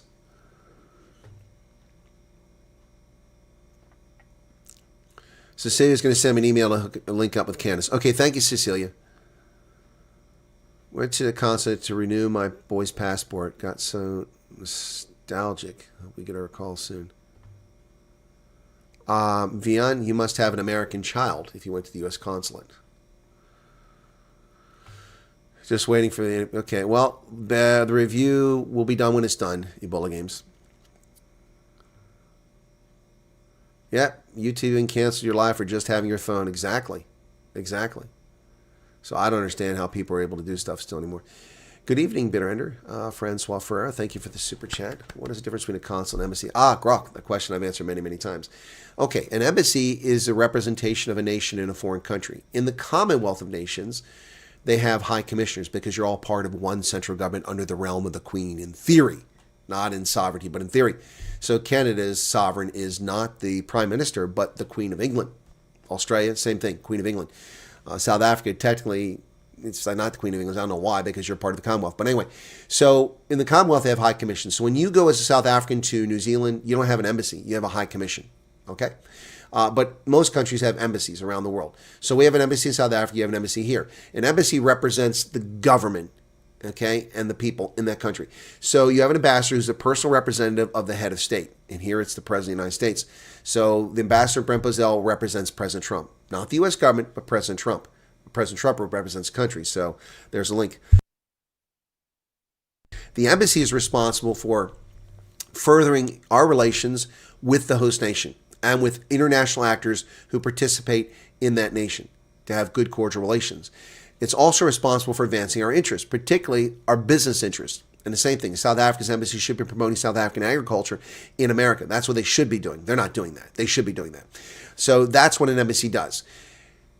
They're also responsible for answering questions. And finally, the most important thing that an embassy does, the most important thing it does at the end of the day, is they're gentlemen spies. What? Yes, embassies are gentlemen spies. The people who work in embassies write reports, whatever embassy it is, whether it's the Eswatini embassy in Pretoria, or it's the American embassy in Pretoria, or it's the South African embassy in London, or not in London, in Berlin. You write reports about the economy, about society, about politics, about stability, about the military. That's why we have military attaches, legal attaches, economic attaches, political attaches. They're all there to interact with the host nation, and the host nation shares what it wants to share with those countries to reduce tensions so that we understand what's happening in these countries and keep countries at peace. That's the purpose of an embassy, to represent our interests. A consulate is different. A consulate, now bear in mind that a consulate can be inside an embassy compound or even inside an embassy building. In a country that only has one representation office, an embassy, your consulate is always going to be in the embassy. Like in Togo, we have an embassy, the consulate's inside the embassy, okay? In Ethiopia, we have one embassy, and the consulate is inside the embassy, inside the building. But it's physically separated. People don't go there except the people working in the consulate. I couldn't enter the consulate. I had to be rung in every time I went there, even though I had a badge to go in the embassy. Couldn't just scan my badge and go in. They had to let me in. Okay, so a consulate handles affairs for nationals and for foreign nationals. So the U.S. consulates in Cape Town, Durban, Joburg, and Pretoria. The one in Pretoria is in the embassy. Those four consulates are responsible for emergency services for Americans. If an American is robbed and loses a passport, they're responsible for processing to get them a new passport. If an American runs into legal difficulties, they contact the embassy. If it's something the U.S. government should be involved in, the U.S. government will be involved in it. If an American is detained in a foreign country, the embassy consular service goes there to check on their health and welfare. That's their responsibility. The consulate also issues visas. The consulate also issues birth certificates to Americans children of American parents born abroad. Same thing with other countries. So if you're an American born in Nuremberg, then our embassy in Bonn, back in the days when it was West Germany, would have issued a birth certificate to an American born in Germany. Simple as that. So you have American parents, you're born abroad, they issue so that your birth is registered, and the State Department keeps track of that. And every foreign ministry does the same thing. That's the difference between a consulate and an embassy. A consulate does services. An embassy represents. That's probably the simplest explanation. Does that make sense? Yeah, Egyptian airspace is still up as far as I know. Business tech? No, I didn't see that. Were they writing about old news here? Business tech? Well, the one day I don't check business tech and my broadband, and they've got stories to talk about. I love it. U.S. wants... Okay, maybe that's an update then. Is this the one the U.S. wants over 1,000 American companies? Is that it in South Africa? Cyberspark. Okay.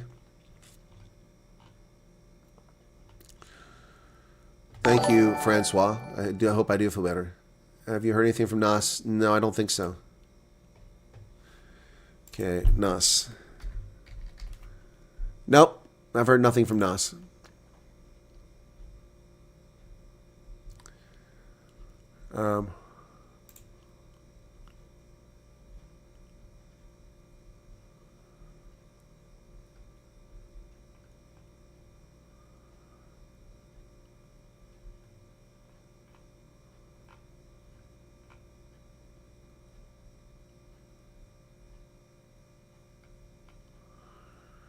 Okay, so sorry. No, I don't have anything from Nas.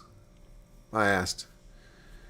There are 3 days to months. What? In case to... Oh, yeah. Okay. Just be patient. Yep. I have patience. What we need is best for our children. Okay. Thank you, Madeline. I'm carrying on. No news is good news. Okay.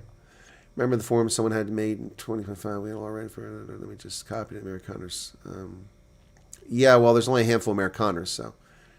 Zero panic buying Dubai. Yeah, not even water, exactly. Thank you for sharing that, low IQ. Thank you either way, sir. Get well soon. Thank you, Cinderella. No, I'll look at it. So, no, Ebola games, don't apologize. Don't apologize. Again, see, people, please listen to me. Oftentimes when I respond to something in the chat, it's not that person I'm responding to. I'll respond to something because it's a repetitive thing that's come up over and over again. So Ebola games, that's not directed at you. The impatience thing. That question comes up over and over again. People are constantly trying to get, how long does it take? How long does it take? So let me ask you this question. Let me ask the audience this question.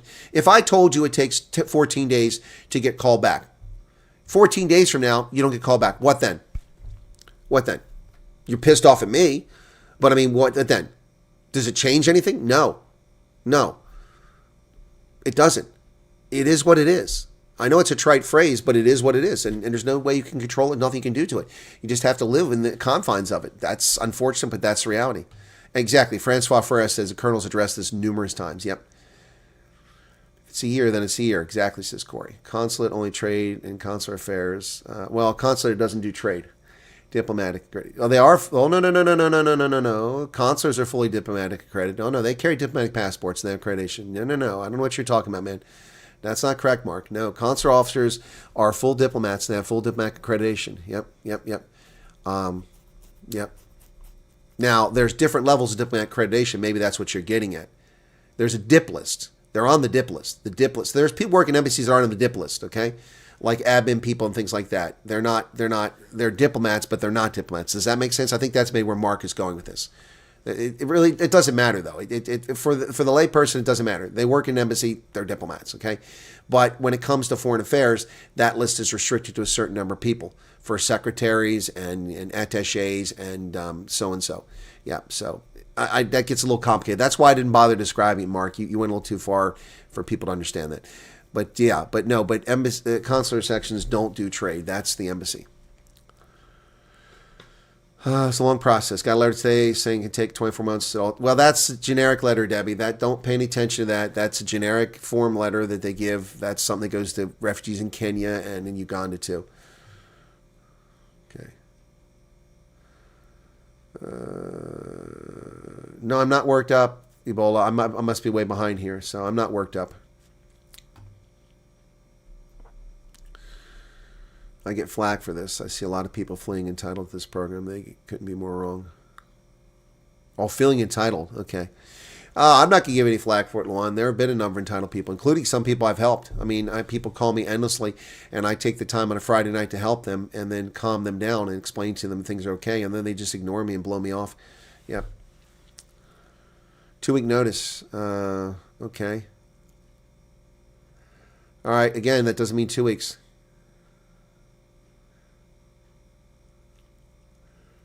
What did Rudy ask? No, we're paying for your medical. The U.S. government pays for your medicals. Taxpayers pay for that. You don't pay for medical. I panicked last year and then let you know I got a call. It was an amazing feeling. Can't wait for the... Okay, got you, Helena. Yep.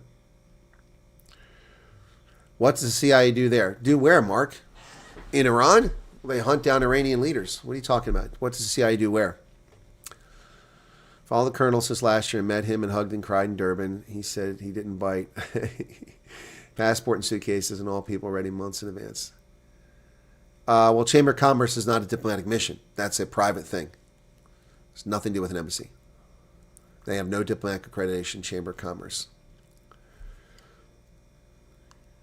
Okay. Just waiting my time, says Anthony. Okay, boop, boop. Just got the final card. Your rugby card. Wow, cool, James. That's awesome. Congratulations, getting King of England, the king with the sausage fingers. The OG says, Chris, do you think the upcoming midterms will influence the refugee program? No. No. Okay, first off, it doesn't matter what Congress, whether Trump controls Congress or not. Congress has no say in who comes into the country. The report that the executive branch gives to Congress is an advisory report. Congress doesn't approve those numbers. The executive branch approves those numbers. That's their authority. And those countries of origin. That's the process is a matter of law. The only way that Congress and a majority run by the Democrats can change that is by modifying the Immigration Nationality Act of 1980. And they try that. That's not going to succeed. It wouldn't get through Trump. They'd have to have 2/3 majority to override his veto. And that's not going to happen. So no, there's no. Stop worrying about the midterms. The only people who worry about midterms are Republicans. That's in America. Well, actually, the world does need to worry about it because if Trump loses a House and the Senate, then he won't be able to get anything done for 2 years. But the reality here is he's done so much already. He's done more than presidents do in friggin' lifetimes. So stop worrying about the midterms. They have no impact whatsoever on the refugee program. None whatsoever. None whatsoever. Thank you for the 35 Rand super chat. Always spies in embassy. They must be reported to the host government from intelligence. China, Russia do not follow these protocols. Everyone's a gentleman spy that works in embassy. Everyone's reporting things to the embassy, and that information gets put into reports and sent back in every country. It's an overt program. Everyone knows that. As far as covert, they're not declared. Covert spies aren't declared if there's one. Take my hat off to you, feeling the way you do and still coming out and doing a live stream must be slow. Your work ethic is beyond compare. Total respect. Thank you, Ronell. Thank you. Tomorrow, our USCIS interview. That's a huge birthday present. Okay, Sally, that's awesome. Cool. So glad this is the level IQ we're losing. What are you talking about, Mark? It's an email. It's only info. I don't need to reply. I don't have a look. Might be applicable report. Okay, thank you, Werner Kruger. Okay. Estimated time 1 to 16 weeks. Okay. Got medicals tomorrow, says Yana. Congratulations. Whoops. Whoop. He zipped ahead here. Got medicals. Okay. Your 20th birthday. Stuck on 20. Well, I'm stuck on 59. Michelle is tired and hot. Sorry to hear that. Don't you find strange Starlink is not being allowed in South Africa, but Ron Paul's company as an open Starlink? Not at all. First off, Starlink hasn't even requested, they haven't even put an application in for certification, so it's on them. They have to do it, but they won't do it because of, so that's a misnomer too. People think they've been denied. They haven't been denied anything. They just refuse to do it. So, and I don't blame them. Just sent you a picture of WhatsApp. Oh, wow. Thanks, James. What, an email or by WhatsApp? Oh, you say what? I'm sorry, you say WhatsApp. My bad. Let me see.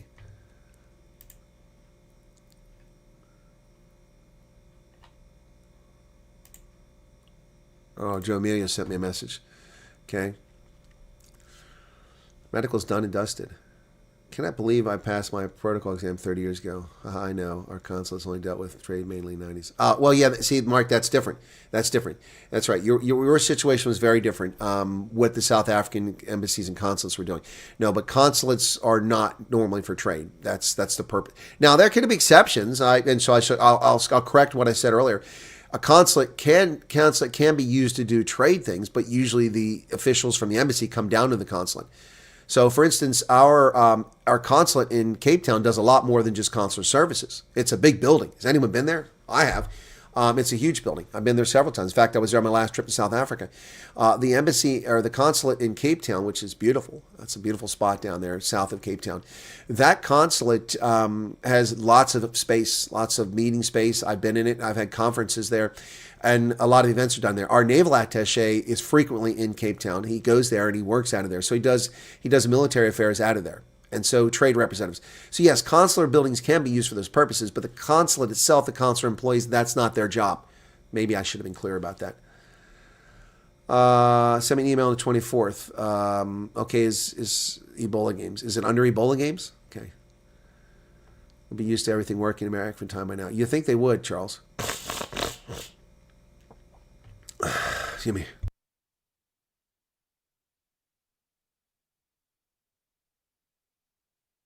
Sorry about that, folks. If you're on chronic medication and state patients here in South Africa because expensive med aid, how does it work in South? I don't understand what that question means, Debbie. I don't really understand what it means. If you are on welfare and you can't afford medication, how do you get chronic medication? Well, Medicare or Medicaid in the States. That's how it works. Do you think the Cape Town U.S. Embassy will set up a resettlement village to help with the process? No. First off, it's not an embassy night of justice. It's a consulate, and I don't think they'll set it up. Nope, don't think so. You're welcome, Ebola Games. Excuse me. But the Chamber of Commerce, Embassy and Consulate in comms. I don't understand what you mean in comms. What does that mean, Garrett? Can I send a report to the embassy? How can you send a report to the embassy? You going to deliver it by hand? Or send them an email? I'm not sure.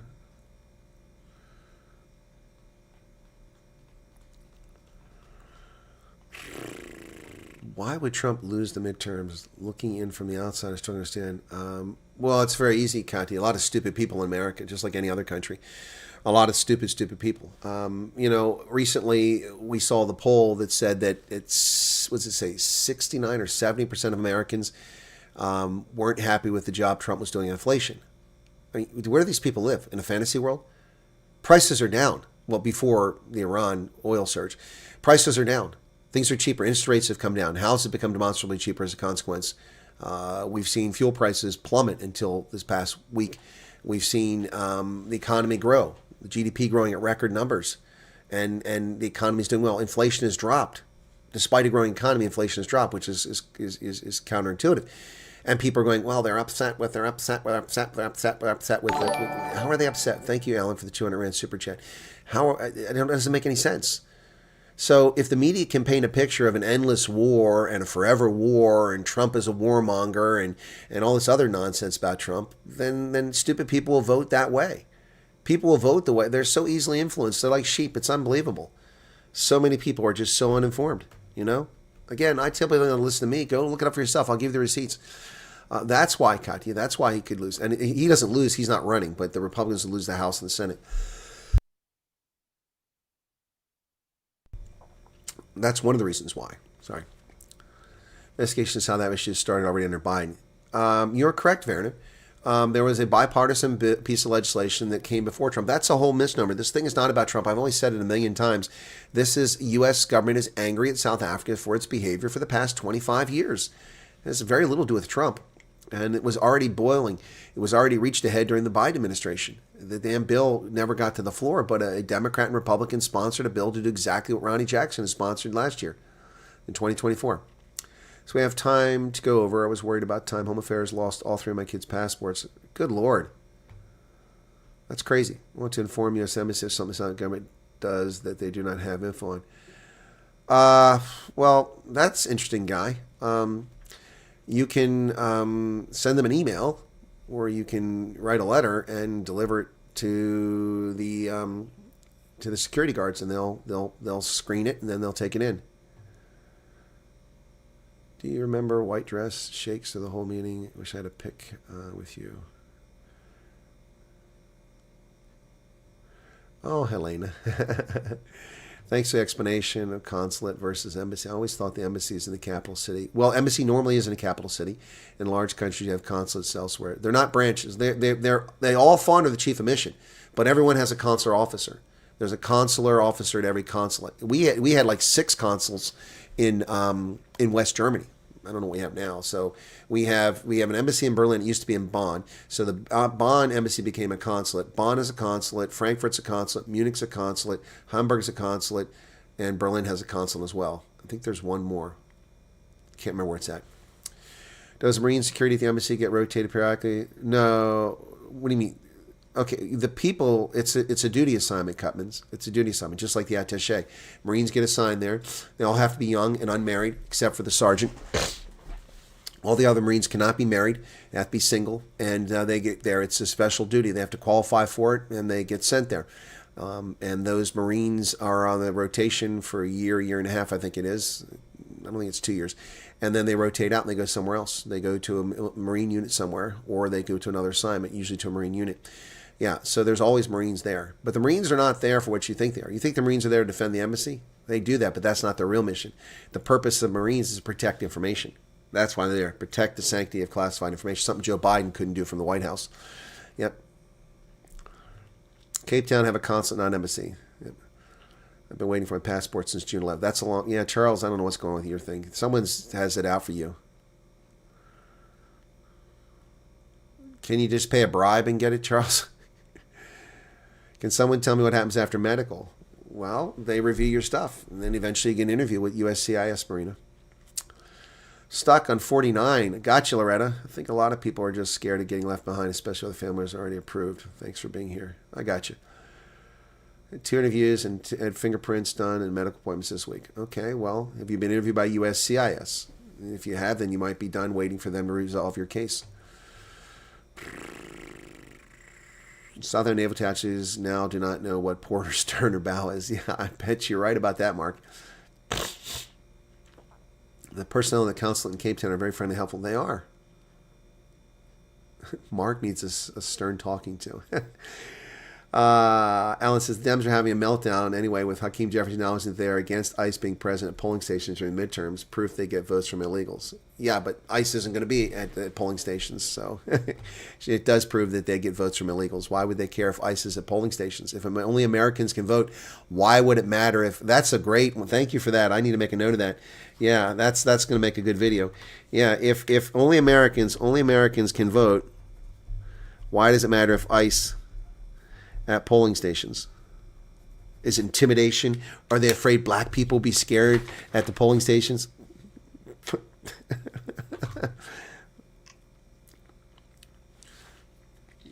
It is common that embassies, consulates, and chambers of commerce share information. Yes and no, Garrett. Yes, the U.S. Embassy shares information with the public, and in the same sense, they share it with the Chamber of Commerce. They won't give them information they don't give to the public.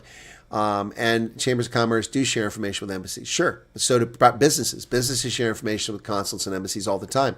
Yep. As do travelers. Yep. Less than 1 in 4 Americans, according to the media. Less than 1 in 4 Americans what? A purple turtle tamer? Do not reply. I'm saying I'm frustrated with those doing it, bragging on social media about it.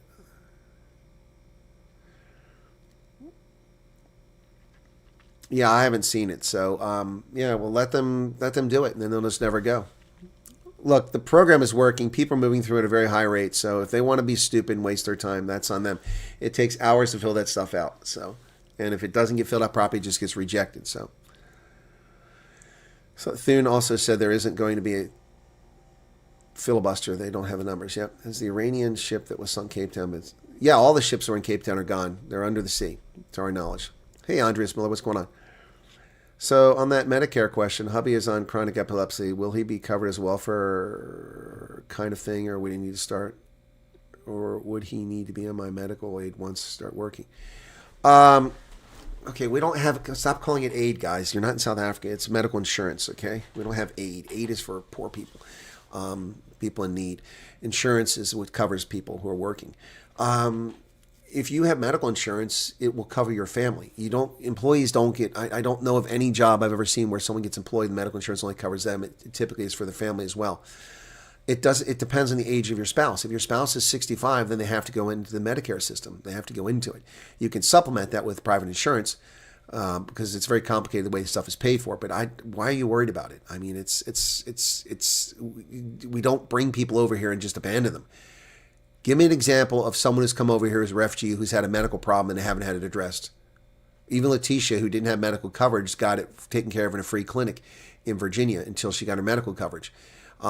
Jay has had tens of thousands of dollars, if not $100,000 of cancer treatment in Alabama and paid nothing for it.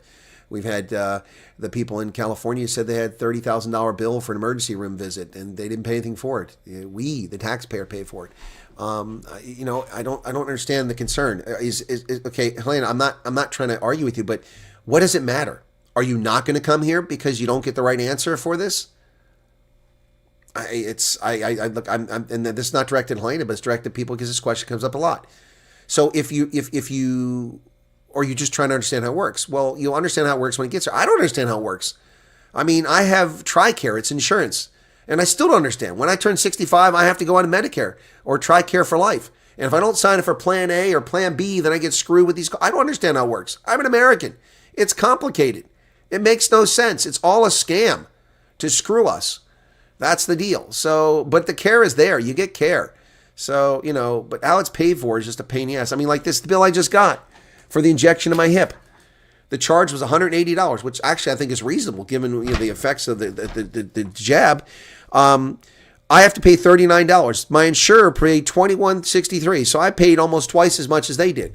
Now, my cost is fixed at $39 regardless of what the bill. If the bill had been $10,000, it would have been $30. Well, no, it's procedure would have anyway. But the point is, mine is $39. They paid $21. The insurance company wrote off $119. I mean, not the insurance, the provider. So they didn't get. So they only got for that treatment $60. They got 1/3 of the payment. 1/3 of the payment. So anyway, sorry, I don't mean to sound testy, but I'm kind of cranky. Sorry.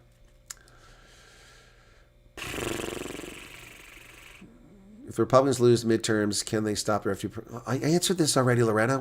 You were here. I just answered this question. No.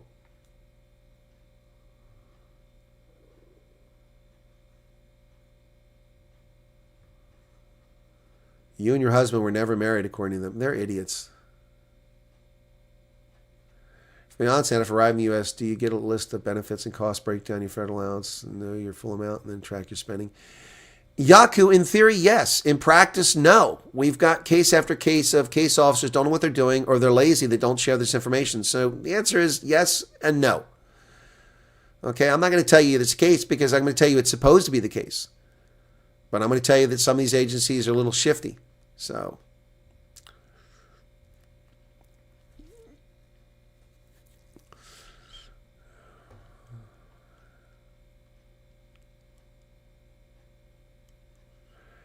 If Republicans lose midterms, a fair reflection on the next... No, it's not a fair reflection. Not a fair reflection at all. In 1994, Clinton lost the midterms badly with a contract with America. But he won the re-election in 96 because he used money he got from the Chinese by giving them our stealth technology. Yep. See you later, Al-Marie.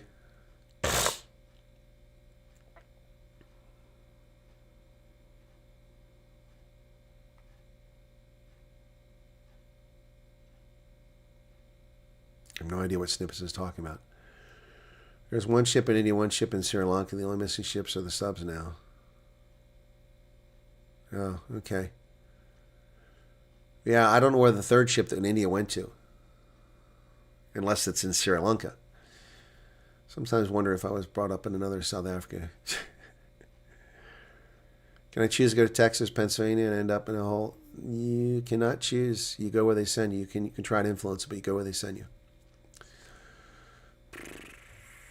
20-year-old guy that's been there for 2 months but only got $100 a month. Is that correct?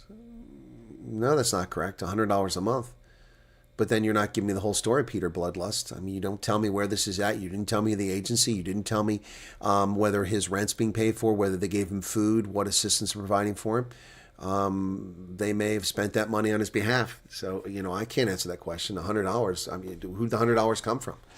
I don't know who that is. That's useless information. That's next to useless information. All that causes rank speculation.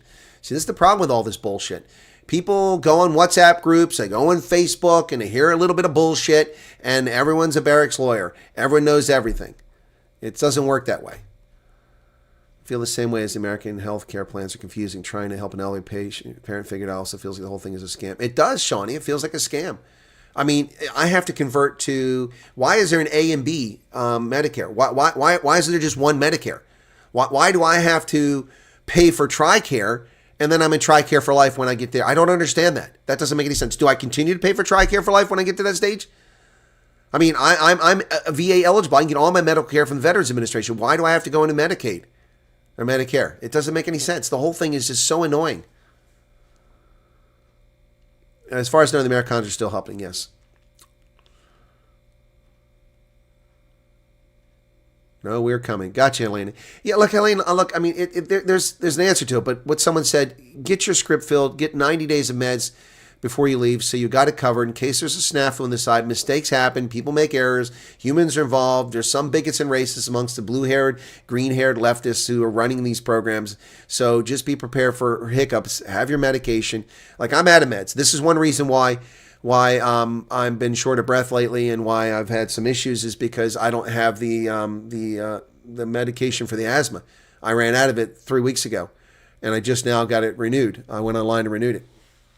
Renewing was such a pain in the butt. That in itself took forever to figure out. No, I don't want to live in their mansion. I live in a part of Pennsylvania I don't care for. They can have their mansion. Besides, it probably smells like something I don't like.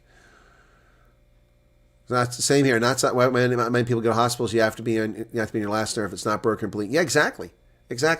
I mean, look, I could pay for like dental insurance, but the dental insurance costs more than the benefit, and it's more trouble to make the claims. And you go and they only do certain things, and you have to figure out. Look, I just go and get the dental care, and I suck up the bill, or I just don't get the dental care. Dental care, I get my cleanings, and I've had the root canals I've had to have. I go do that. Yep. 80-year-old mother. If she came over, what would her position be? She's no longer mobile and not in great health. What do you mean? What would her position be? I don't understand what that means. Position what? She won't be working, presumably. She can, but I doubt she'll be working. I don't understand your question snippets.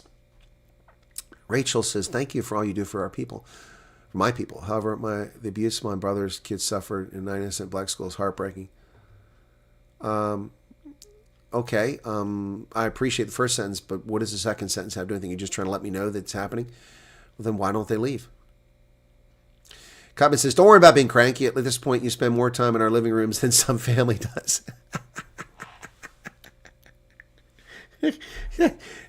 That's true, isn't it?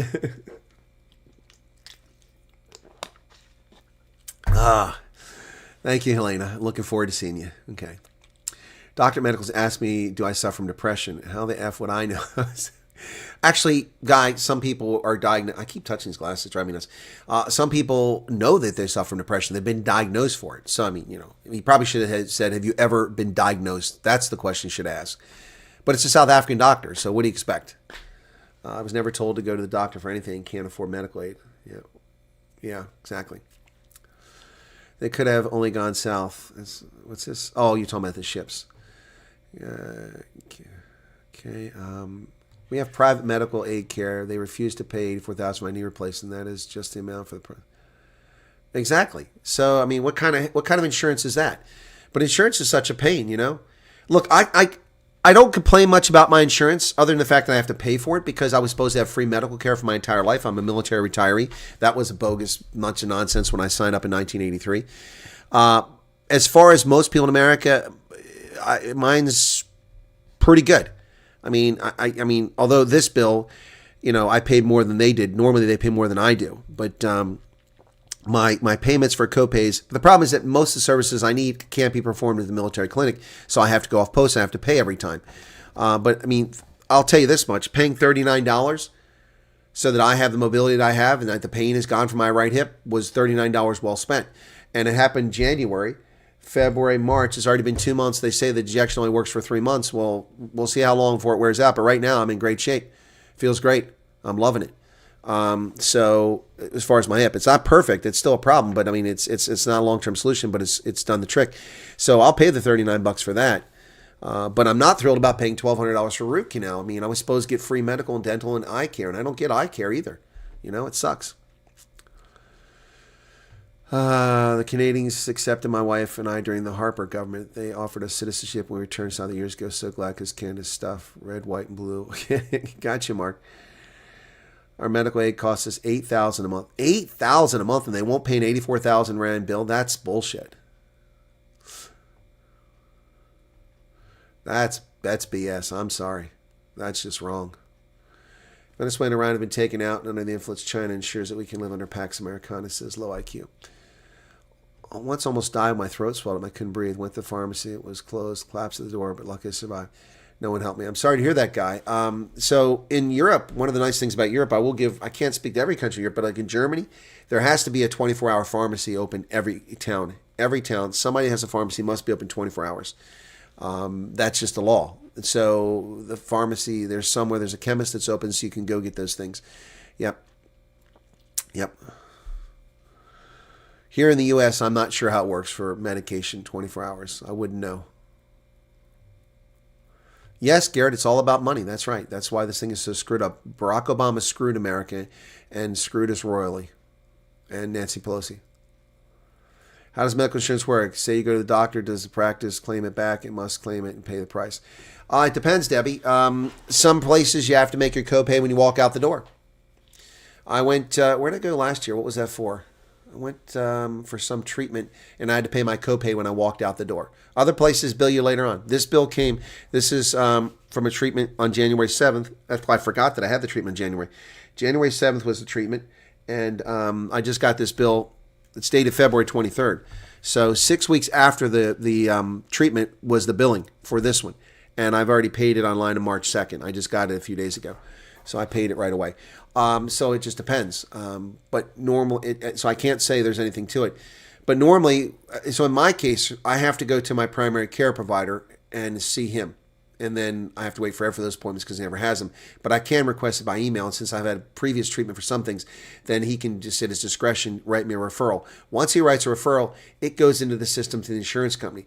Then they have to approve it. Once they approve it, they approve a provider. And usually they pick some places nowhere near me. I have to drive forever to go someplace, even though there's places right near me because they're stupid. Because the people do it don't know anything about geography. Just go in a system, type in, providers come up, they pick one.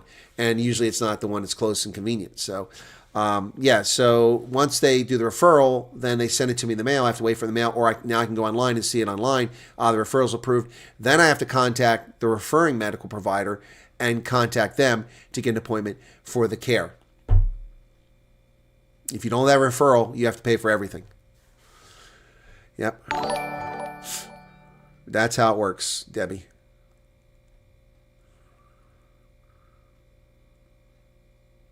What do you mean getting your son changed to U.S. FDA meds now? Can you take his meds with? I don't understand that, Purple. What are you changing? You don't change anything.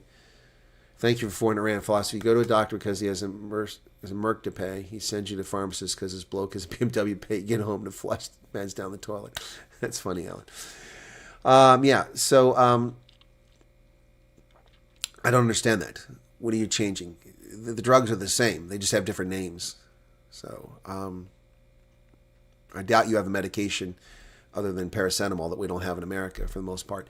We don't use that crap. It doesn't work, paracetamol.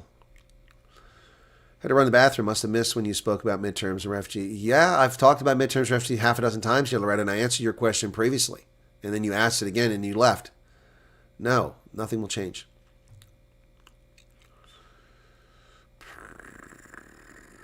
Medical works this way. You pay through your nose, then you get bugger all back. Exactly. Pharmacists don't give you more than 1 month supply. Well, that's messed up.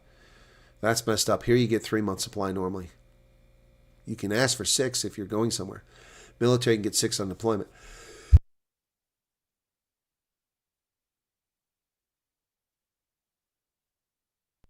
But kids can't leave schools, government gets placement. What I'm suggesting, Rachel, is they move elsewhere. Or leave. Not leave the school, leave the country. Government won't do it at all. Don't have any finance to actually buy the meds or go and see a doctor, get a script and buy them. Okay, got you. Connie loves pencils. It's all good. You can be cranky. I will smile for Okay. I'm trying to catch up in the chat, but you guys have a lot of chat here today. Okay.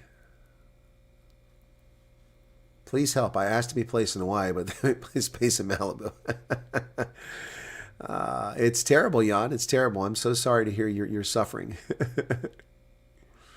Yeah, if whoever prescribes meds, tell them you're leaving overseas for an extended period. And they'll give you more script. Have you ever been to Iowa? Yes, Gabo. I lived in Iowa. I taught at Iowa State University for 2 years, 1995 to 1997. Lived in Iowa, been all over the state.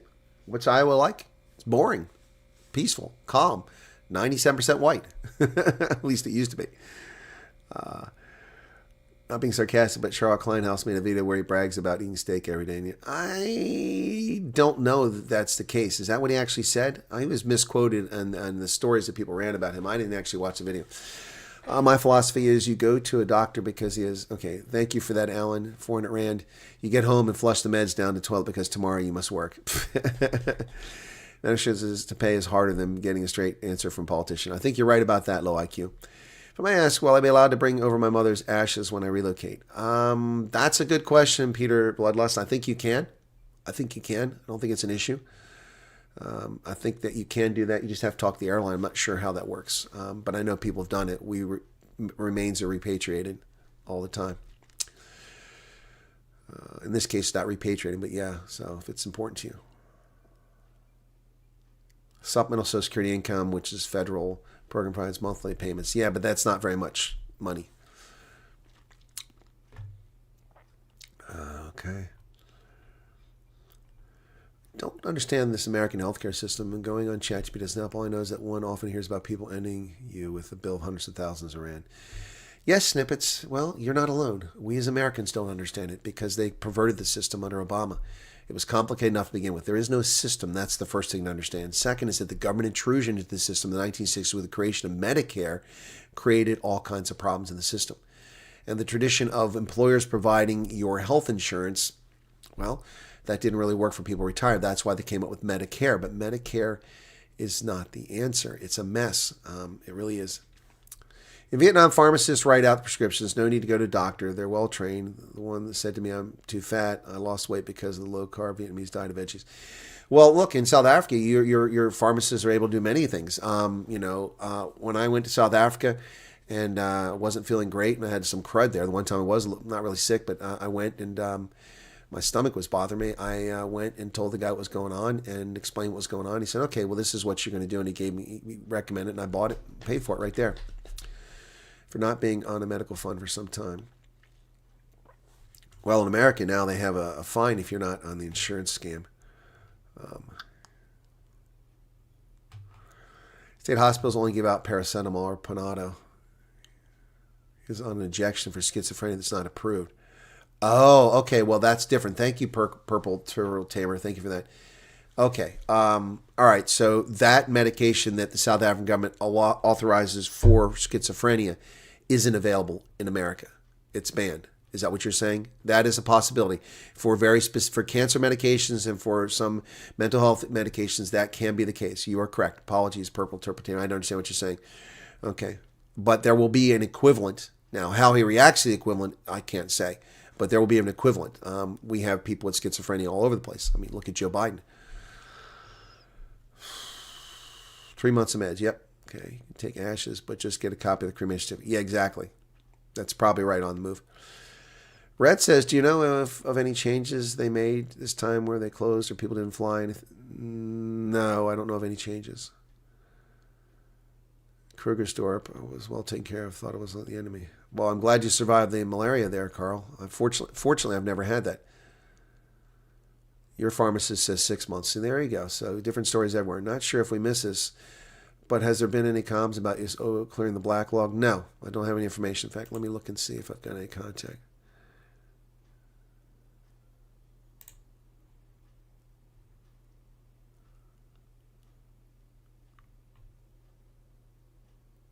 Okay, okay, I just got something about the $100. Okay, hang on a second.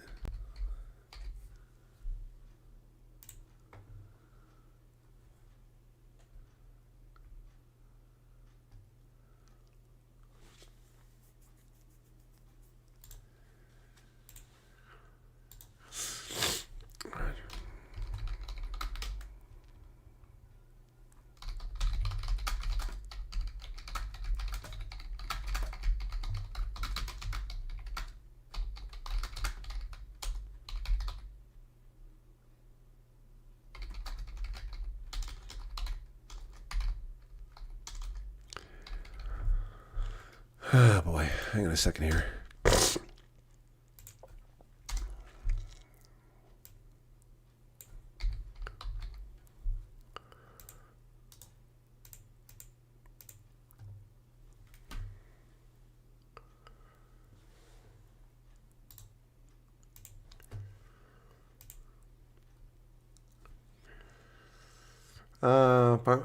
Okay, yeah. So, no, I don't have an answer on that. Trackboard said, listen to all the medical issues, starting to feel much younger and more healthy. Good. Ashes are also repaid by law from South Africa. You need a permit. First public address, trade trust. Where did you watch it at? Was it on business? Was it broadcast on business? Well, yes, there's a backlog, Martin. You're welcome, Vodka Model. Don't know if you missed it, but I got $274 glass yesterday. I only paid $45. Thank you for paying your taxes. Well, there you go, Utopia. See? Yep. So he paid $45 for $274 pair of glasses. I have to pay the $274. I don't get the $45 ones. See, the refugees get over. I don't.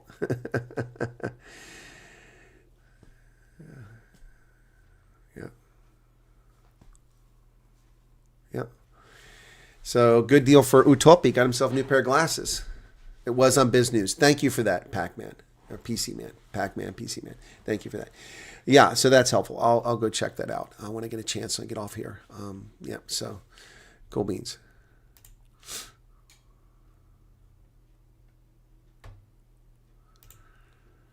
All right, that's good to see. Okay, well, I finally caught up in the chat. That took a while, didn't it? And here we are after 2 hours again. It just went really, just zoomed along, didn't it? It's amazing how these streams can just go on. Don't realize how long they've gone. Thank you all for the 449 likes. The super chat revenue. I do not enjoy a system where you enter a hospital carrying your left arm amputated and have to find your credit card first and claim back later with your medical insurance. Well, Mark, I understand. I appreciate what you're saying, but that's how the system works. And I don't know. I've been in Germany. I've had to get medical care in the German private system. I've had to go to medical care in South Africa in a private system on my own, and it all came out of pocket. So, yeah. Please check your email from Cecilia. Okay, let me see if it came. To open up another one so I don't lose the one I got open here. So, Cecilia. Assuming that's her real. Oh, okay, there you go. Cecilia for Candace. Okay, cool beans. All right. Forward to.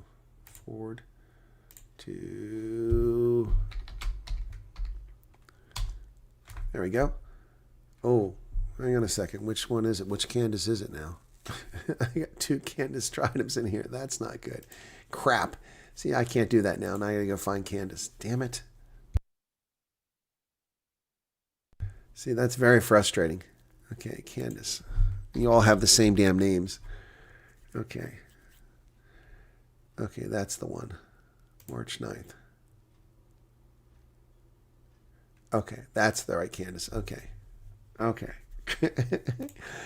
My goodness. Okay, hang on. 4-2. That's the right one. Okay, there you go. I've just sent the email. Okay. Whew, man. My goodness. My goodness. That's something else. A script or over the counter? No, you don't need a script for over the counter medication and supplements. You can buy things over the counter. No problem. This is over the counter.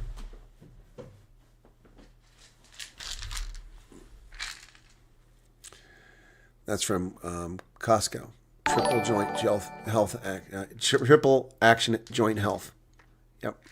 Helps protect collagen, preserves joints and maintain cartilage, helps support joint mobility, flexibility, and comfort, helps support bone health.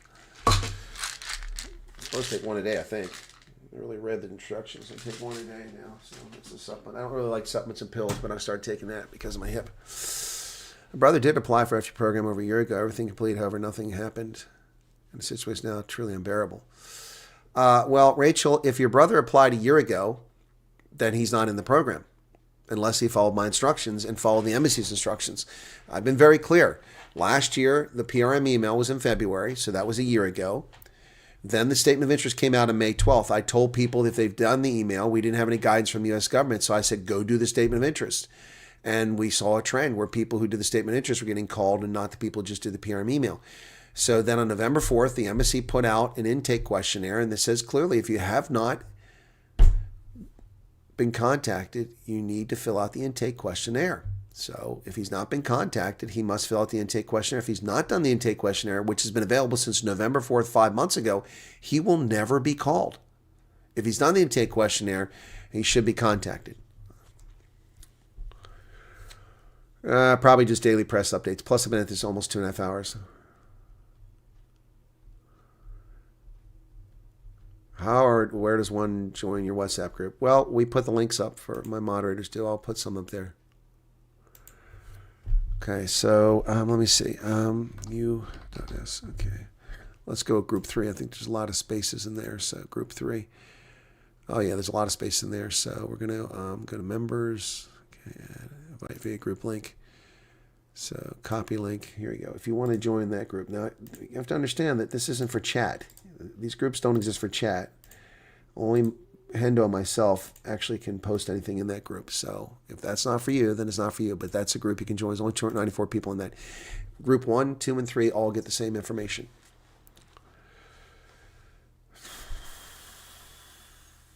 Okay. As an Australian citizen, if I go to most European countries, I can use their state medical free, and it's reciprocal. Really? News to me. Didn't know that. Rugby, now the top Northern Hemisphere country after Scotland, South Africa, Spain, and Scuba and Singapore broke the... Yeah, no doubt about it. No doubt about it. Take care, Loretta. Have a good day. Would Armour cream count as medicine for homesickness? I hear it does count. It's been more than 4 months since my interview with nothing outstanding at all, complete no answer. Is this normal? Yaku, there's no normal, okay? We've said this many, many times. It is what it is. Hopefully they get to you. Hip operation, my goodness, do they give some serious pain medication? I never flew so high. Really? I don't know about that. Don't know if that's the case. You walk out the same day here, so who knows? Anyway. All right, that's going to do it, folks. Thanks for being here. Be sure to hit the like button if you don't mind, and we'll catch you. He's been interviewed. Medicals are done. December, thank you for reading my concerns. Okay, Rachel. All right, no, he's fine then. Okay, good. All right, so he's good. Okay, just a question of when he gets out. Okay? All right, cool. Thanks for sharing. Okay, I hope he does get out so his kids aren't abused. There's a lot of nasty people out there. Anyway, guys, see you later on. Unless something breaks today, I'm going to take a look at that business story about Brent Bozell, maybe take a short break, and then I've got to work on my taxes again. I've not worked on taxes for a week because I've been feeling ill. I don't think the Florida trip's going to happen, but I'm still holding out hope, and I don't think it's going to happen. You guys take care and be well, okay? Thanks for being here. Be sure to hit the like button on your way out the door.